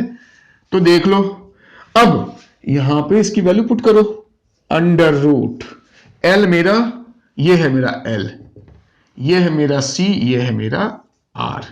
तो एल है मेरा 5, इसमें कोई मिली माइक्रो कुछ भी नहीं तो 5 ही लिखेंगे। सी में मेरा माइक्रो है, तो 80 इंटू 10 का पावर -6। मैं बार बार कह रहा हूं कि मिली माइक्रो वगैरह ध्यान रखना है, छूटना नहीं चाहिए। अब बड़ी अजीब बात है कि चाहे वो बच्चे मैथ्स वाले हों या बायो वाले हों, इस टर्म को सॉल्व करने में गलतियां करते हैं, जबकि ऐसा इसमें कुछ भी नहीं है, पर पता नहीं क्यों उनसे बहुत गलतियां होती है। तो मैं इसको थोड़ा सा आराम से आपको सॉल्व करके दिखाता हूं। आप देखिए इसको कैसे आराम से सॉल्व करना है। देखो 80 इंटू 5, 80 5 जा 85 जा 400, ऐसे लिखो, 10 का पावर -6, बिल्कुल ऐसे तुम आराम से लिखो। अब इक्वल्स टू, ऊपर 1 रहने दो अभी। अब देखो 400 का अंडर रूट है तो हमें पता है 20 जा 400 होता है, 20 बाहर आ गया। पावर का कुछ लोगों को इस रूट में दिक्कत होती है, तो पावर अगर 6 है, अगर प्लस होता तो उसका बाहर निकल जाता तो +3 होता 6 का। अब मैं रूट का पूरा अभी उसको डिस्कस नहीं करूंगा, क्या इतना तो आप इसको ध्यान रखिए कि 6 है तो ये 3 हो जाएगा, लेकिन माइनस था तो -3 एकदम ध्यान रखना है। अब ये 10 का पावर ऊपर जाएगा तो 10 का पावर ऊपर +3 हो जाएगा, नीचे तो मेरा 20 था ही। एकदम स्टेप को ध्यान से देखिए। अब 10 का पावर 3 तो लिख लो इसको, अब इसको पूरा ओपन कर लो, 1000 अपॉन 20, तो ये आपको कट के ये मेरा हो जाएगा 50 रेडियन पर सेकेंड। ये मेरा ए पार्ट आ गया, रेजोनेंट फ्रीक्वेंसी। ठीक है बच्चों। अब है बी में, क्या पूछ रहा था? बी में पूछ रहा था इंपीडेंस क्या होगा। तो फटाफट देखिए इंपीडेंस कैसे निकालेंगे। इंपीडेंस कैसे निकालेंगे, तो जैसे ही बच्चों को पूछता है कि इंपीडेंस जेड क्या होगा, वो आओ ना ताओ देखते हैं, बिल्कुल फांद जाते हैं इस वाले फॉर्मूला पे कि सर मेरे पास तो ये फॉर्मूला है, आई विल डू दिस। बिल्कुल तुम करो, तुमको किसने रोका है, तुम इसको लगाओ। और वो यही काम करते हैं। जैसे ही उनको इंपीडेंस उनको पूछा जाता है, उनके पास तो फॉर्मूला भाई सबको पता है ये फॉर्मूला होता है, और इसमें पूछ जाते हैं, फिर वो आर की वैल्यू डालते हैं जो भी है। यहां पे तो आर की वैल्यू दे रखा है, चलो यहां मैं लिखता हूं। देखो तो बच्चे क्या प्रॉब्लम कहां पे गलती करते हैं वो मैं बता रहा हूं। गलती नहीं कहोगे, थोड़ी सी मतलब टाइम किल कैसे करते हैं। ये r² लिखा, अब कहा एक्सी और एक्सएल, बस फंस गए। सर एक्सी एक्सएल तो दिया नहीं, तो निकालना पड़ेगा। ये गलत नहीं है, लेकिन आपको एक्सी निकालना पड़ेगा 1/c ओमेगा, एक्सएल निकालना पड़ेगा l ओमेगा, और मैं निकाल ही लेता हूं क्योंकि इसकी जरूरत पड़ेगी बाद में। तो 1/c मेरा कितना है 80 माइक्रोफेराड इंटू ओमेगा, हमने निकाला अभी 50। जब सॉल्व करोगे तो मुझे इसका आंसर पता है, ये 250 आपका आएगा, और एल ओमेगा भी आपका संयोग से 250 ही आएगा। यानी दोनों आपके एक्सी और एक्सएल सॉल्व करने पे 250 और 250 आएगा। तो यहां पर लिखोगे 250 और -250 स्क्वायर, तो ये तो कट के 0 हो गया। तो आपका बच्चा √40 का स्क्वायर, तो ये बचा मेरा 40 ओम। कोई इसमें गलत नहीं है, लेकिन बच्चों ये आपको ये बताता है कि आपको अपने टाइम का वैल्यू नहीं पता है। ओ सर क्यों, ऐसा क्यों, इसमें क्या गलती है? क्या गलती है? देखो एक्सी एक्सएल अगर निकालना है इसका फर्दर कोई यूज है जो कि इस क्वेश्चन में है, तो एक बात है, चलो हमने इसको निकाला, उसको हमने यहां पे लगा लिया। लेकिन आप याद करो कि आप इस प्रॉब्लम में बार बार रेजोनेंट फ्रीक्वेंसी की बात कर रहे हो, यानी ये सर्किट जो है ये रेजोनेंट LCR सर्किट है। ये सर्किट जो मेरा है वो रेजोनेंट LCR सर्किट है, और रेजोनेंट LCR सर्किट में आपको इतना रेडीमेड पता होना चाहिए, जो जेड इंपीडेंस होता है वो सीधा R हो जाता है। तो क्या जरूरत थी, अगर ये क्वेश्चन केवल यहीं तक रहता, जेड निकालने तक ही होता, तो क्या हम एक्स एक्स निकालते, उसमें अपना टाइम वेस्ट करते? हमें पता है कि रेजोनेंट सर्किट है तो जो मेरा जेड इंपीडेंस है वो मेरा आर के बराबर होगा। तो हम क्यों उसको सॉल्व करें, इतना टाइम वेस्ट क्यों करें, इतना टाइम तो होता भी नहीं है कंपटीशन वगैरह में। तो सीधा आपका आंसर जो होता वो 40 ओम इधर से आ जाता। तो ये स्मार्ट तरीका है, वो तरीका गलत नहीं कहेंगे लेकिन वो आपका स्मार्ट तरीका नहीं कहा जाएगा। ओके बच्चों, तो चलिए हमने इसमें बहुत अच्छी चीज सीखी कि कैसे हम स्मार्ट तरीके से प्रॉब्लम्स को सॉल्व कर सकते हैं, किस फॉर्मूला को लगाना है, कंसेप्ट्स को कैसे याद रखना है। एनीवे, तो अपना ये दूसरे पार्ट का बी का ये एक पार्ट होगा। तो इसमें एक चीज और पूछ रहा था, एम्पलीट्यूड ऑफ करंट, और मैंने कहा था कुछ भी नहीं, आई नॉट पूछ रहा है। तो आई नॉट क्या हो जाएगा, आई तो होता है v बाई आर, तो यहां आर की जगह पे जेड लिखेंगे, और v नॉट है, चूंकि आई नॉट है तो v नॉट बाई जेड। अब देखो यहां पे इन्होंने v दे रखा है, तो 230 और इतना तो पता है √2 कर देंगे तो v नॉट हो जाएगा। इसमें ज्यादा आपको कितना समझाऊंगा। और ये जेड मेरा कितना था, अभी मैंने निकाला था 40, आर के बराबर ही था। सॉल्व करेंगे तो इसका जो है वो 8 पॉइंट शायद समथिंग कुछ एम्पियर सॉल्व करने पर आ जाएगा। ये सॉल्व मैं नहीं करूंगा, आप इसको करके देखना। ये आपका 8 पॉइंट समथिंग आपका एम्पियर्स आ जाएगा। बी पार्ट भी खत्म हो गया। ध्यान रखना ये amplitude of current I not, इस पे खाली फोकस करना है, बाकी सॉल्व तो बहुत आसान है इसका। अब है सी पार्ट, जो इसका मेन पार्ट है, जो बच्चों को समझ में भी नहीं आता कि पूछ क्या रहा है। पर देखो ऐसा कुछ भी नहीं है। सी में पूछता है the voltage across register, capacitor या इंडक्टर। मैंने यहां पर समझा दिया कि इसका अक्रॉस वोल्टेज। तो देखो अगर मैं रजिस्टर की बात करता हूं, सबसे आसान वी आर, ये आर मतलब इनटू नहीं है, ये मतलब वोल्टेज अक्रॉस रजिस्टर है। तो वोल्टेज तो भैया आई इंटू आर होता है, बचपन से पढ़ा है। तो इसमें क्या था, आई हमने निकाला था, तो आई निकाल लेंगे। हमें आई नॉट जो है 8.1 एम्पियर आया था। तो I क्या हो जाएगा 8.1 बाय √2। सॉल्व करोगे तो ये मेरा 5.75 एम्पियर होता है, मुझे याद है ये वैल्यू 5.75 इसकी वैल्यू होती है। तो आपको सॉल्व करोगे, आपको याद करने की जरूरत नहीं है। तो I मेरा है 5.75, R मेरा है 40। और बड़ी इंटरेस्टिंग चीज है, अब इसको मल्टीप्लाई करो तो 4 पंचे 20, लगभग ये पूरा का पूरा 230 वोल्ट आएगा इसका आंसर। तो हो गया voltage across your resistors is your 230 volt, यानी इसके अक्रॉस जो वोल्टेज होगा 230 वोल्ट होगा। क्वेश्चन फिर बाकी का तो कहा VC। अब यहां पे बच्चों को प्रॉब्लम शुरू होती है, सर VC क्या कहा। देखो चीजों को सीक्वेंस को समझो कि वोल्टेज ही है ना, तो I इंटू आर ही होता है। लेकिन चूंकि ये कैपेसिटर है तो R तो लिखेंगे नहीं, उसको क्या लिखते हैं XC लिखते हैं। इतना सा चेंज करना है, बस यही फर्क है। यहाँ पे R था, यहाँ पे उसी का जो फुफेरा भाई है कौन सा है, XC, तो वो है मेरा I। तो I तो भाई सीरीज में है, तीनों तो सेम ही होगा। और XC मैंने अभी अभी निकाला था 250, मल्टीप्लाई करोगे तो ये ऑलमोस्ट 1437 1437 वोल्ट के अप्रॉक्स आ जाएगा, है ना। अब बचा कौन सा VL, तो अब तो आप बता दोगे सर ये भी होगा I, और इसका R रेजिस्टेंस जो होता है यानी इंडक्टिव रिएक्टेंस यानी XL। करंट तो सीरीज में है तो सेम ही होगा 75 इंटू ये हमने सेम निकाला था, क्योंकि ये रेजोनेंट सर्किट है।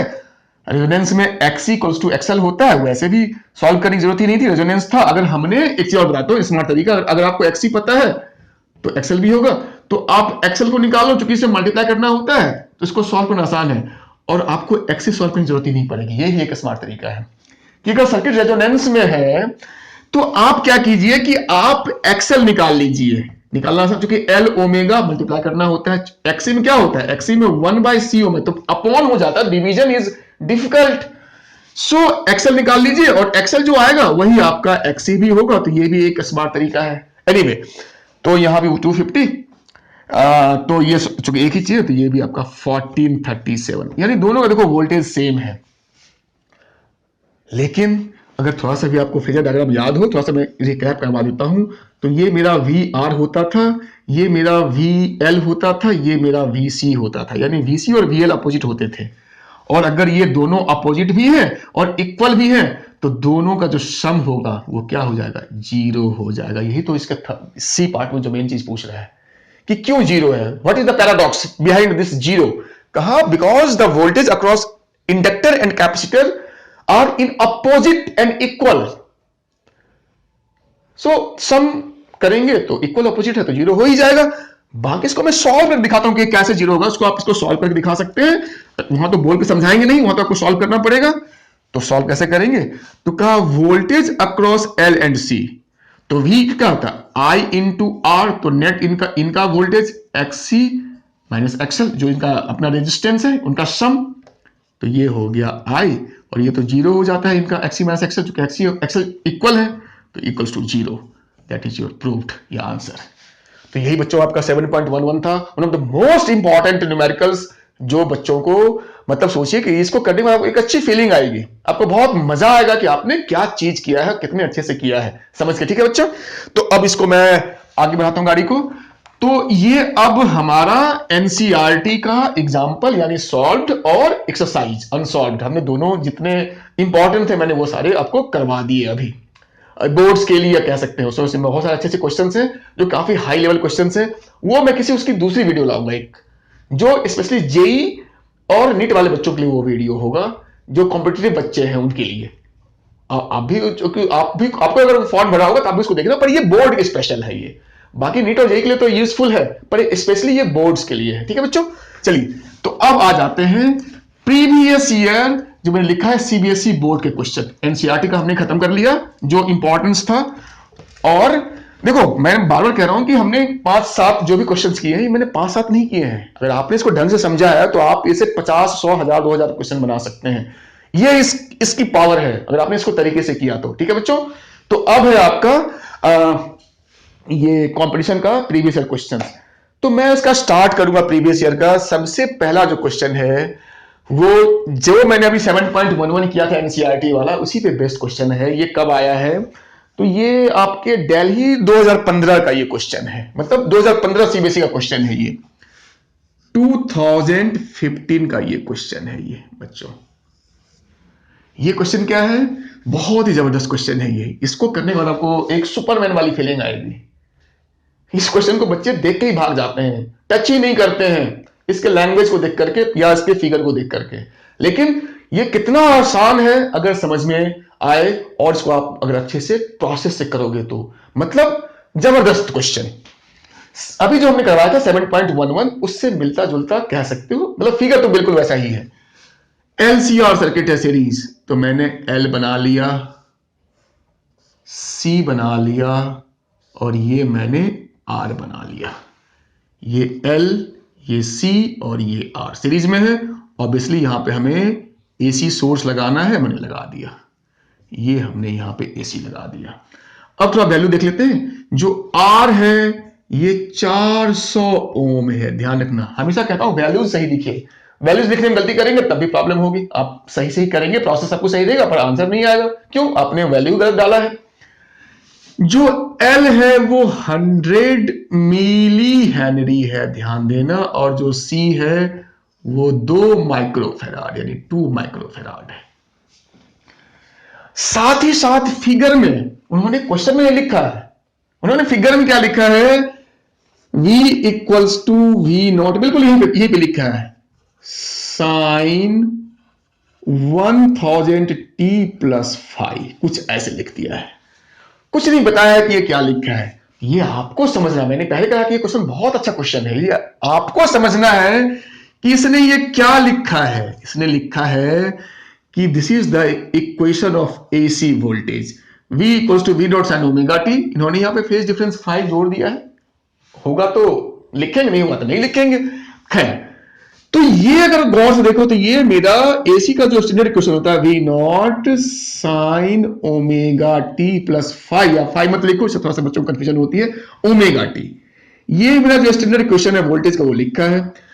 अब यहां से आप एक चीज नोटिस करो कि जहां पे ओमेगा है वहां पे यहां 1000 लिख रखा है। मतलब इन्होंने डेटा में ये दिया है, ये दिया है, ये दिया है, साथ ही आपको ओमेगा जो है वो बिल्कुल घुमा के दिया। नाक को ऐसे नहीं पकड़ा, नाक को उन्होंने घुमा के पकड़ा है। यहीं पे तो आधे बच्चे या उससे ज्यादा तो भाग जाते हैं कि सर ये क्या है। तो ये आपको ओमेगा इन्होंने इस इक्वेशन के फॉर्म में दिया है, दैट्स ऑल। समझ में बात आ गई? चलिए, तो ये मेरा गिवन डेटा हो गया 1, 2, 3 और ये 4। और इसमें कुछ दिया है क्या? नहीं, और इसमें कुछ नहीं दिया, बस इतना ही दिया है। ए पार्ट में पूछता है कि phase difference between the current and the voltage.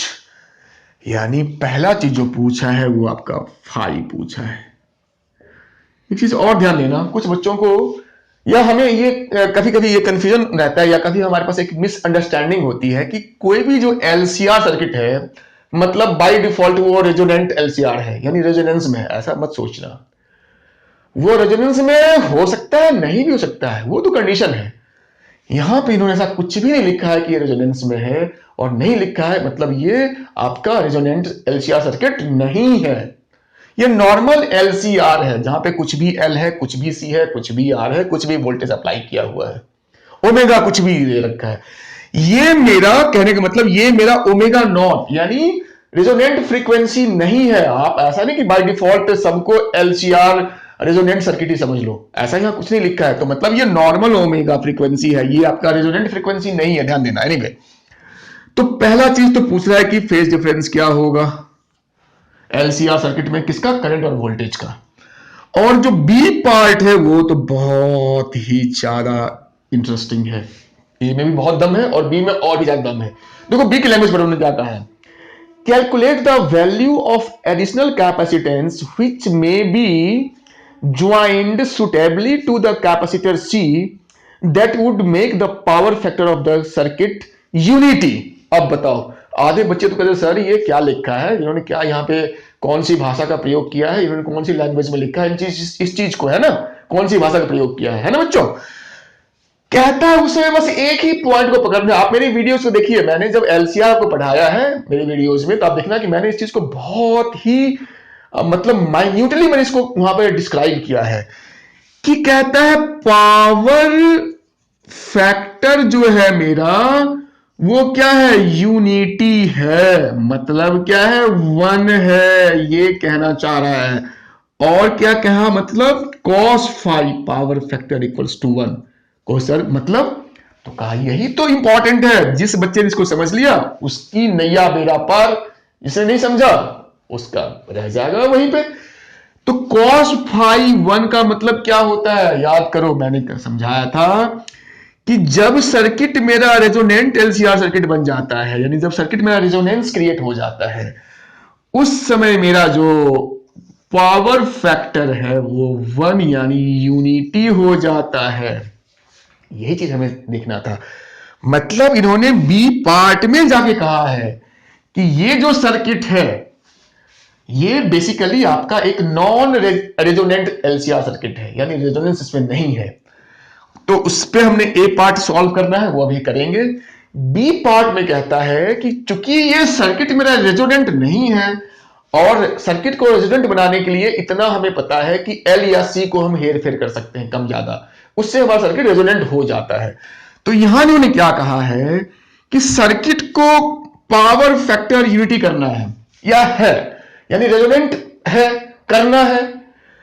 तो कैसे करेंगे, by changing the value of C, यानी सी का वैल्यू जो 2 ओम है इसको मैं कितना कर दूं कि ये सर्किट मेरा रेजोनेंट हो जाए।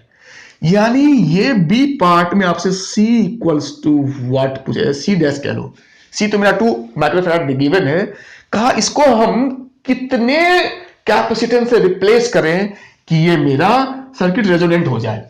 लेकिन थोड़ा सा मैं बता देता हूं, ये तो मैंने आपको सिंपल समझाने के लिए ऐसा कहा है। इन्होंने कहा कि इस 2 को भी रखना है, जो इन्होंने जो मेन कहा है इस 2 को भी रखना है, और इस 2 में और कितना मैं अरेंज इसके साथ मैं सुटेबल अरेंज करूं, यानी सीरीज या पैरेलल में मैं एक्स्ट्रा कैपेसिटर्स को लगा दूं जिससे कि मेरा ये बड़ा कंडीशन फुलफिल हो जाए। बात समझ। तो मेन है कि आप पहले सी निकाल लो, उसके बाद फिर दिमाग लगाएंगे कि वो कैसे करेंगे, स्टेप बाय स्टेप। ओके, तो सबसे पहले आ जाते हैं कि फाई निकालना है, phase difference between voltage and current. तो वही बचपन वाली बात कि जब भी फेज डिफरेंस हो तो tan फाई या cos फाई दोनों को यूज कर सकते हैं। tan phi XC minus XL by R। पर ये मेरा अपना एक्सपीरियंस है कि फेज निकालने के लिए ये tan फाई ज्यादा सुटेबल रहता है, ज्यादा आसान जाता है ये। तो अब है सर यहां तो ये फॉर्मूला तो आपने लिख दिया, पर XC XL कहां से लाएंगे, यस XC XL चाहिए तो निकालेंगे उसको। अब तो हम इसमें एक्सपर्ट हो गए, एक्सी होता है 1/c ओमेगा। सी गिवन है, सी कितना है 2 माइक्रोफेराड, 2 × 10 का पावर -6, और ओमेगा कितना है भाई 1000, देखो यहां पे 1000। तो देखो इसको कटपिट करेंगे तो ऊपर ये जाएगा 10 का पावर -6, तो ये हो जाएगा 10 का पावर 6। तो इसको यहां से हटा दो, ये ऊपर चला 10 का पावर 6 हो गया, और 3 जीरो और ऊपर 3 जीरो कट हो गए तो ये 10 का पावर 3 हो गया। देखो ये मैं बार बार कह रहा हूं कि ये यहां पे लोग बहुत सारी गलतियां करते हैं 10 का पावर वगैरह में, तो आप देखो और बहुत केयरफुल होकर सॉल्व करो। तो ये मेरा हो गया 1000/2, तो this will give you x equals to 1000/2 यानी 500। बहुत ज्यादा आ गया, कोई नहीं, ये आपका x आ गया, बढ़िया बात है। अब क्या चाहिए, एक्सेल चाहिए। तो एक्सेल जो मेरा होता है वो क्या होता है L ओमेगा। L कितना है 100 इंटू ओमेगा 1000, लेकिन नहीं 100 मिली भी है, ध्यान देना, उसको मत छोड़ देना। -3 इंटू अब ओमेगा लिखो 1000, तो 10 का पावर ये तो 3 हुआ, ये -3, ये तो ऐसे कट हो गया, तो ये मेरा सिंपल आ गया 100 ओम। बार बार कह रहा हूं कैलकुलेशन में भी सावधानी रखनी है, वहां पे सिली मिस्टेक्स नहीं करनी है, जल्दबाजी नहीं मचानी है। तो एक्सेल मेरा 100, एक्सी मेरा 500, यहां पे पुट कर देंगे, तो एक्सी मेरा 500, एक्सेल मेरा 100, आर मेरा 400, तो ये तो 5 होगा, ये तो मेरा हो गया 400/400 यानी 1। मिटा देता हूं इसको, देखो कितनी आसानी से आ गया ये। जितना खतरनाक ये क्वेश्चन दिखता है, इसका सॉल्यूशन उतना मुश्किल नहीं है, पेशेंसली करेंगे तो। देखो बच्चों, थोड़ा सा मैथमेटिक्स इसमें आपका थोड़ा सा ट्रिग्नोमेट्री वगैरह सही होना चाहिए। 10 5 मेरा 1 हो गया, तो 10 45 का वैल्यू 1 होता है, ऐसे भी कह सकते हो। तो लिखेंगे 5 = 45 डिग्री, और आपका ये बन गया। This is your answer. इतनी आसानी से निकला, इतना लंबा चौड़ा क्वेश्चन, और सॉल्यूशन क्या, तो 10 5। हाँ, एक्सी एक्सेल निकालना पड़ा, तो वो भी इतना बढ़िया इन्होंने वैल्यूज दे रखा था कि यो चुटकी में सॉल्व हमने कर लिया, और ये अपना 10 5 45 आ गया। आप चाहो तो इसको, मैं उसे करूंगा नहीं, आप cos phi = r/z से भी सॉल्व कर सकते हो, आपको सेम आंसर आएगा। आता है कि नहीं आता है आप मुझे कमेंट में बताना, ठीक है बच्चों। चलिए, तो ये मेरा ए पार्ट हो गया, इतना आसान। अब है इसका बी पार्ट। बी में क्या पूछा है, बी में पूछा है वही बात कि रेजोनेंस सर्किट को क्रिएट करने के लिए सी मुझे कितना चाहिए। एल वही रहेगा, आर की तो जरूरत ही नहीं होती रेजोनेंस में, एल और सी का सारा खेल है। रेजोनेंस में केवल एल और सी का खेल होता है, आर बेचारे का कोई काम नहीं होता है। एनीवे, तो हमें सी पहले कितना चाहिए, इस सी को हम नहीं देखेंगे, हम पहले ये चेक करते हैं कि इस सर्किट में कितना सी चाहिए रेजोनेंस के लिए। तो कहा उसके लिए हमें omega naught equals to 1/√LC, यही फॉर्मूला बार बार याद आता है, LC। फ्रीक्वेंसी भी वही रखनी है जो पहले था, मतलब हम इसी को ओमेगा नॉट ट्रीट करेंगे, ध्यान रखना, अलग से कोई ओमेगा नहीं आने वाला यहां पे। तो 1000 = 1/√L क्या है बच्चों, 100 मिली हेनरी, ध्यान रखना, मिली को मत भूल जाना, -3। और C वो तो हमें निकालना ही है कि कितना हमें C चाहिए। तो अब यहां के बाद तो सिंपल कैलकुलेशन है, पर गलतियां नहीं करना, दोनों साइड स्क्वायर कर दो जिससे कि ये रूट हट जाए। तो ये 10 का पावर मेरा 6 हो जाएगा लेफ्ट में, ये भाई 10 का पावर 3 ही तो है ये, और इधर केवल रूट हटा देंगे स्क्वायर करने पे, तो ये मेरा हो गया।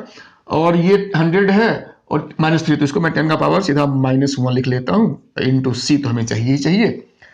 तो अब जब इसको हम सॉल्व करेंगे C = तो देखो C इधर ले जाएंगे, ये 10 इधर आएगा, तो 10 इस साइड आएगा, तो 10 का पावर -6 हो जाएगा, और ये नीचे 10 का पावर -1 है, ऊपर जाएगा तो ये 10 हो जाएगा। देखो कितना बढ़िया आ गया, C मेरा आ गया 10 × 10 का पावर -6। हम सीधा समझ गए कि C जो मेरा आ गया वो 10 -6 यानी माइक्रोफेराड।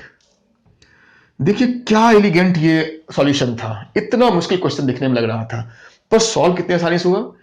वही है कि समझ में आ जाए फिर तो कुछ भी नहीं है। तो इन्होंने यही पूछा था कि भैया तुम्हें कितना C इसमें लगाना पड़ेगा, लेकिन उन्होंने क्या पूछा एक्स्ट्रा, उन्होंने एक्स्ट्रा सी की बात कर ली है, मतलब इस दो को भी रखना है और उसके अलावा आपको कितना और लगाना है जिसे कि नेट सी मेरा 10 हो, ये कहना चाह रहे हैं। तो क्या, कोई बात नहीं, हमने तो सी का वैल्यू निकाल दिया कि इतना हमें नेट चाहिए। अब यहां पे एक्स्ट्रा, तो अब देखो या तो इसके साथ सीरीज में जोड़ेंगे जो भी एक्स्ट्रा जोड़ना है, या पैरेलल में जोड़ेंगे। तो सीरीज में देखो, सीरीज में जो कैपेसिटर्स में उल्टी कहानी हो जाती है, 1/C1 प्लस 1/C2 हो जाता है, तो इससे तो नहीं होगा। क्यों नहीं होगा, आप खुद समझ सकते हो। पैरेलल में जो सी होता है वो सीधा जुड़ जाता है।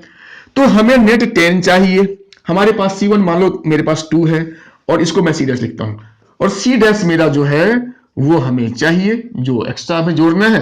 तो C' मेरा हो गया 10 यानी 8 माइक्रोफेराड। वो भी क्या, पैरेलल में अगर मैं जोड़ दूं, सीरीज में नहीं, पैरेलल में जोड़ दूं, तो नेट मुझे 10 माइक्रोफेराड मिल जाएगा, और 10 माइक्रोफेराड जैसे सी होगा, ये सर्किट आपका रेजोनेंट हो जाएगा, यानी पावर फैक्टर यूनिटी हो जाएगी। क्वेश्चन क्लियर हो गया? बार बार देखिए, समझिए, बिल्कुल आपको समझ में आएगा। ठीक है बच्चों, चलिए।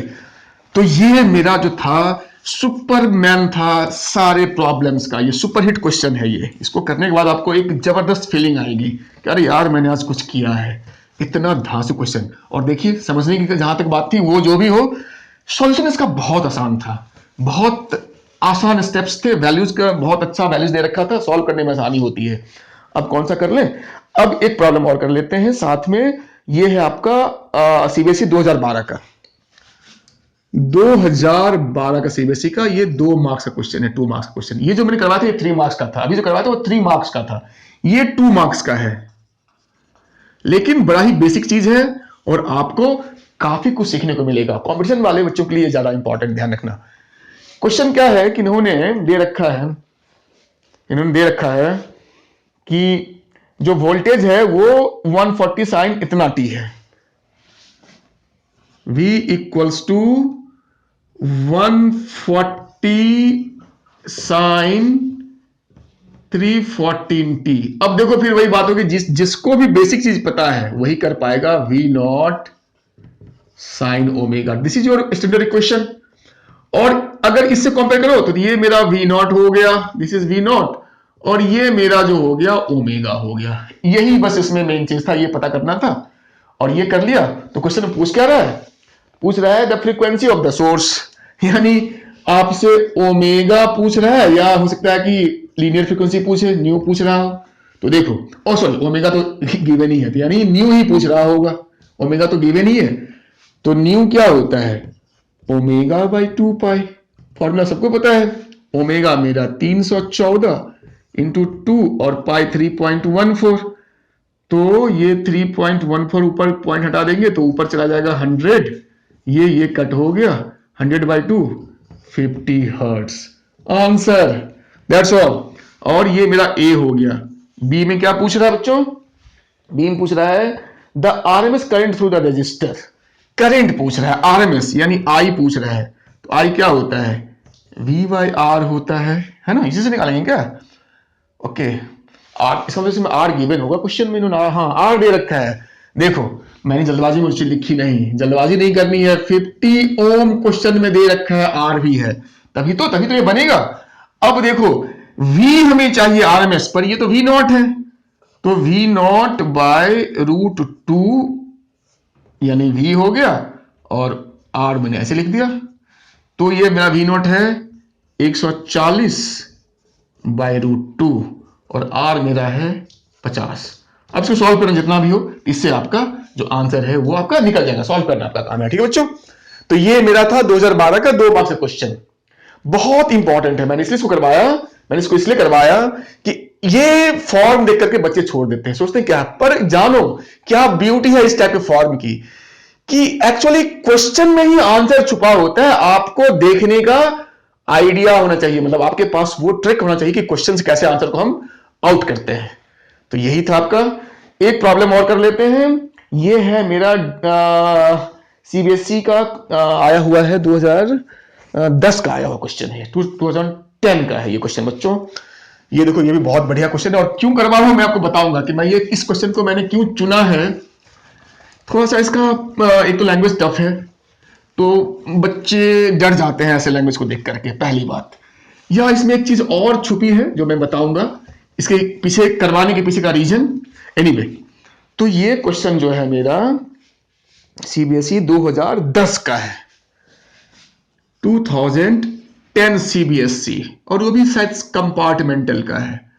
पता नहीं सीबीएसई वालों का क्या ये चक्कर है कि जो उनका मेन पेपर होता है उसके क्वेश्चंस ज्यादा आसान होते हैं, और जो कंपार्टमेंट के क्वेश्चन होते हैं, मतलब जो बच्चे मेन में नहीं पास होता उनके लिए एक एक्स्ट्रा पेपर वो लेते हैं 2 महीने 3 महीने बाद, जिसको कंपार्टमेंट एग्जाम कहते हैं। उसके जो क्वेश्चन आप देखेंगे तो आपके पसीने छूट जाएंगे, इतना डिफिकल्ट वो पूछते हैं। अब क्या रीजन है मुझे नहीं समझ में आता है। एनीवे, तो ये 2010 कंपार्टमेंट का क्वेश्चन है, पर क्वेश्चन बढ़िया था इसलिए मैंने इसको चूज किया है। इसमें दे रखा है series LCR circuit is connected to इतना वोल्ट वेरिएबल, ओके, एल इतना, सी इतना, आर इतना, find the frequency of the source for which average power absorb by the circuit is maximum. देखो ये क्या जबरदस्त, पहले तो इसने क्या क्या दे रखा है। इसने दे रखा है पहले इसमें जो मेरा वोल्टेज है, ऑब्वियसली ने वोल्टेज केवल लिखा तो आरएमएस ही होगा, ये 220 वोल्ट दे रखा है। और बच्चों इसका जो सी दे रखा है ये बड़ा अजीब सा वैल्यू दे रखा है, 800 बाई पाई स्क्वायर। बच्चे तो आधे इसी को देख कर मारे, और क्या है माइक्रोफेराड है, क्या है ये मेरा सी जो है वो माइक्रोफेराड है। ओके, माइक्रोफेराड है। और क्या दे रखा है, और इसने दे रखा है एल दे रखा है 20 मिली हेनरी, और आर दे रखा है 110 ओम। तो सी दे रखा है, सॉरी एल दे रखा है 20 मिली हेनरी, ध्यान रखना, और आर दे रखा है 110 ओम। वैल्यूज को सही से लिखना है। अब ये पूछ क्या रहा है कि आई क्या होगा आपका, और उसके बाद सेकंड पार्ट में क्या पूछ रहा है, calculate the value of maximum current. अच्छा, आई नॉट ये पूछ रहा है, और पहला पूछ रहा है find the frequency of the source for which average power absorbed bye the circuit is maximum.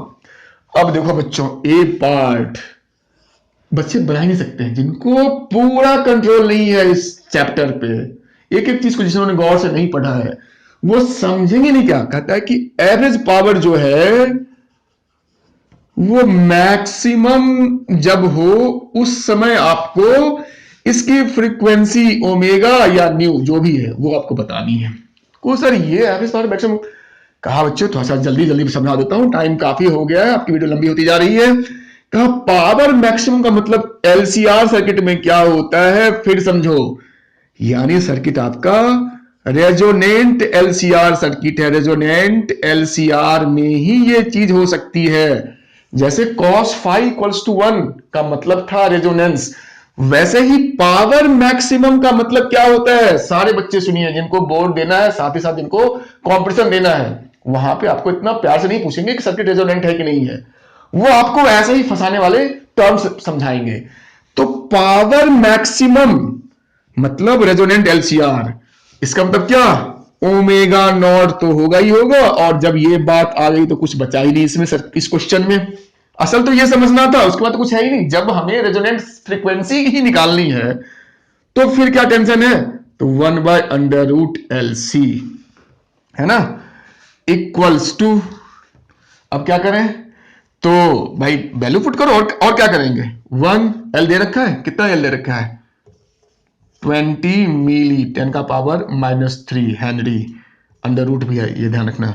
और सी कितना है, अरे बड़ा गंदा वैल्यू दे रखा है सी का, सी दे रखा है 800 बाई पाई स्क्वायर, वो भी माइक्रो यानी 10 का पावर -6, कोई नहीं लिखना तो पड़ेगा। तो ये हो गया। तो अब देखो इसको बहुत ही वाइजली आपको सॉल्व करना है। वो कैसे मैं बता रहा हूं कि पहली बात तो ये करनी है कि 1 0 2 0 3 0, तो ये आपका -3 कट हो गया। तो बच्चे बहुत ध्यान से इसको सॉल्व करना है, यहां बहुत बच्चे गलतियां करते हैं। तो यहां बच्चा मेरा 2 बच्चा 8 बच्चा और ये -6, तो इसको मैं लिखता हूं यहां पे, एक्चुअली अंडर रूट भी है इसलिए सारी प्रॉब्लम है। ये 2 × 8 16, 10 का पावर -6 और नीचे पाई स्क्वायर। देखो अब कितना बढ़िया ये हो जाएगा, पाई स्क्वायर अंडर रूट में और नीचे तो ऊपर चला जाएगा, तो ऊपर जाएगा तो मेरा केवल पाई बचेगा, इतना तो समझ रहे होगे। और √16 और 10 का पावर -6, तो 16 तो मेरा 4 बचेगा और 10 का पावर -6 जो है -3 हो जाएगा। तो ओमेगा नॉट का ये यानी फ्रीक्वेंसी आपकी इतनी आ गई।